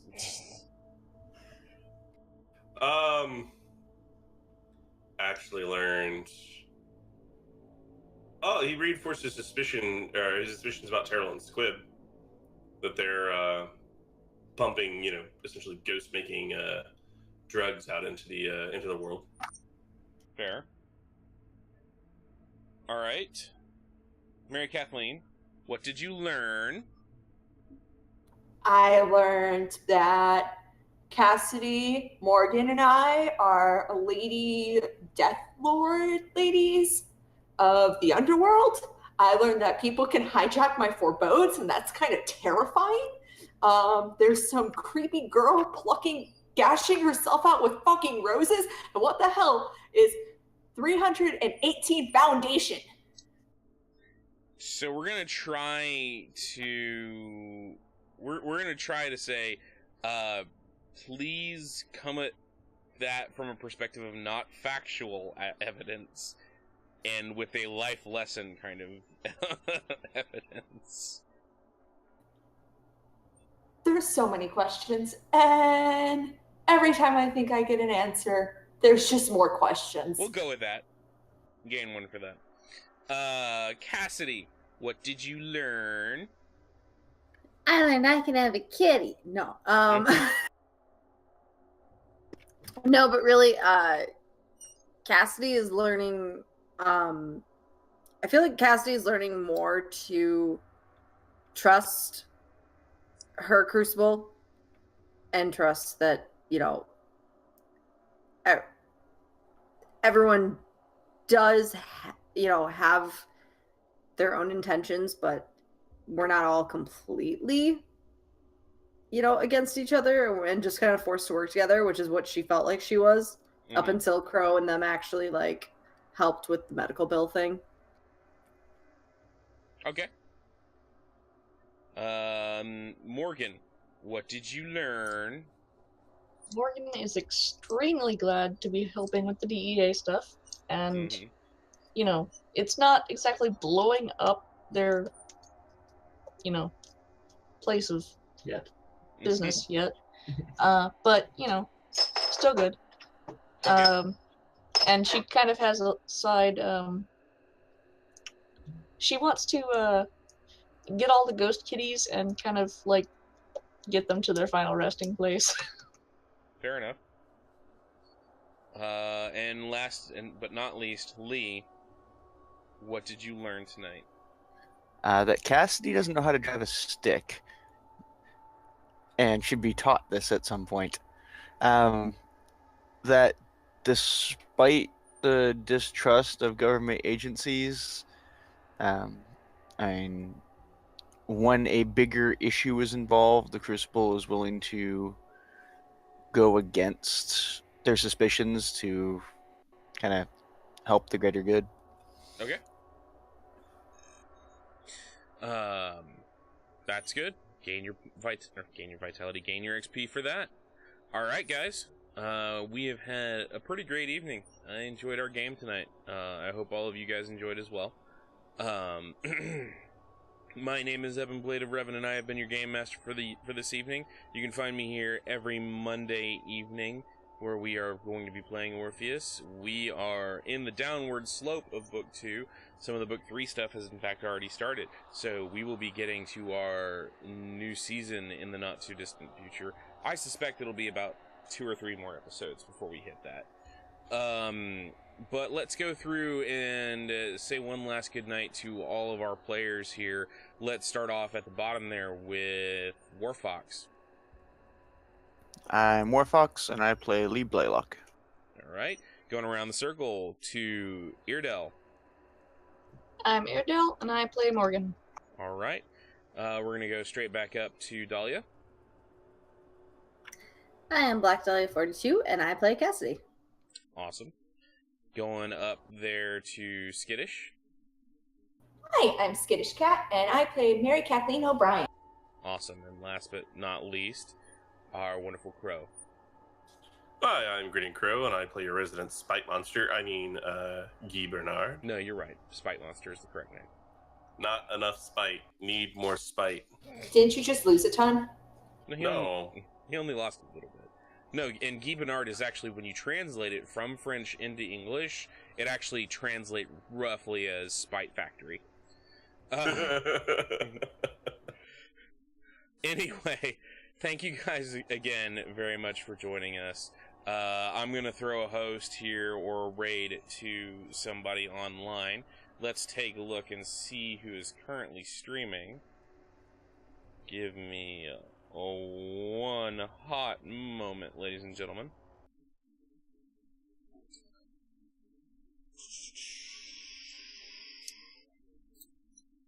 Let's see here. If only Twitch will load.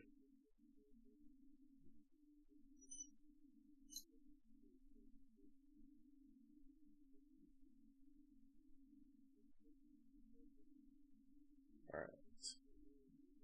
we're gonna throw a... Ooh, looks like, if I'm not mistaken, looks like Death God is streaming again. Hopefully he's not gonna, like, immediately log off like he did last time we sent him a raid, and immediately start hosting someone else.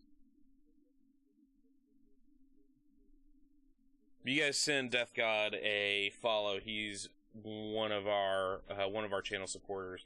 He's got one of the most epic beards I've ever seen, short of crows. Looks like he's playing Shadow of the Tomb Raider right now. But you guys, I hope you guys have a very, very good evening. Excellent game. Yeah. Excellent game. I hope you guys have a very, very good evening. I hope you guys come back and see us again. And you guys are awesome. Thanks again for joining us. Bye, chat.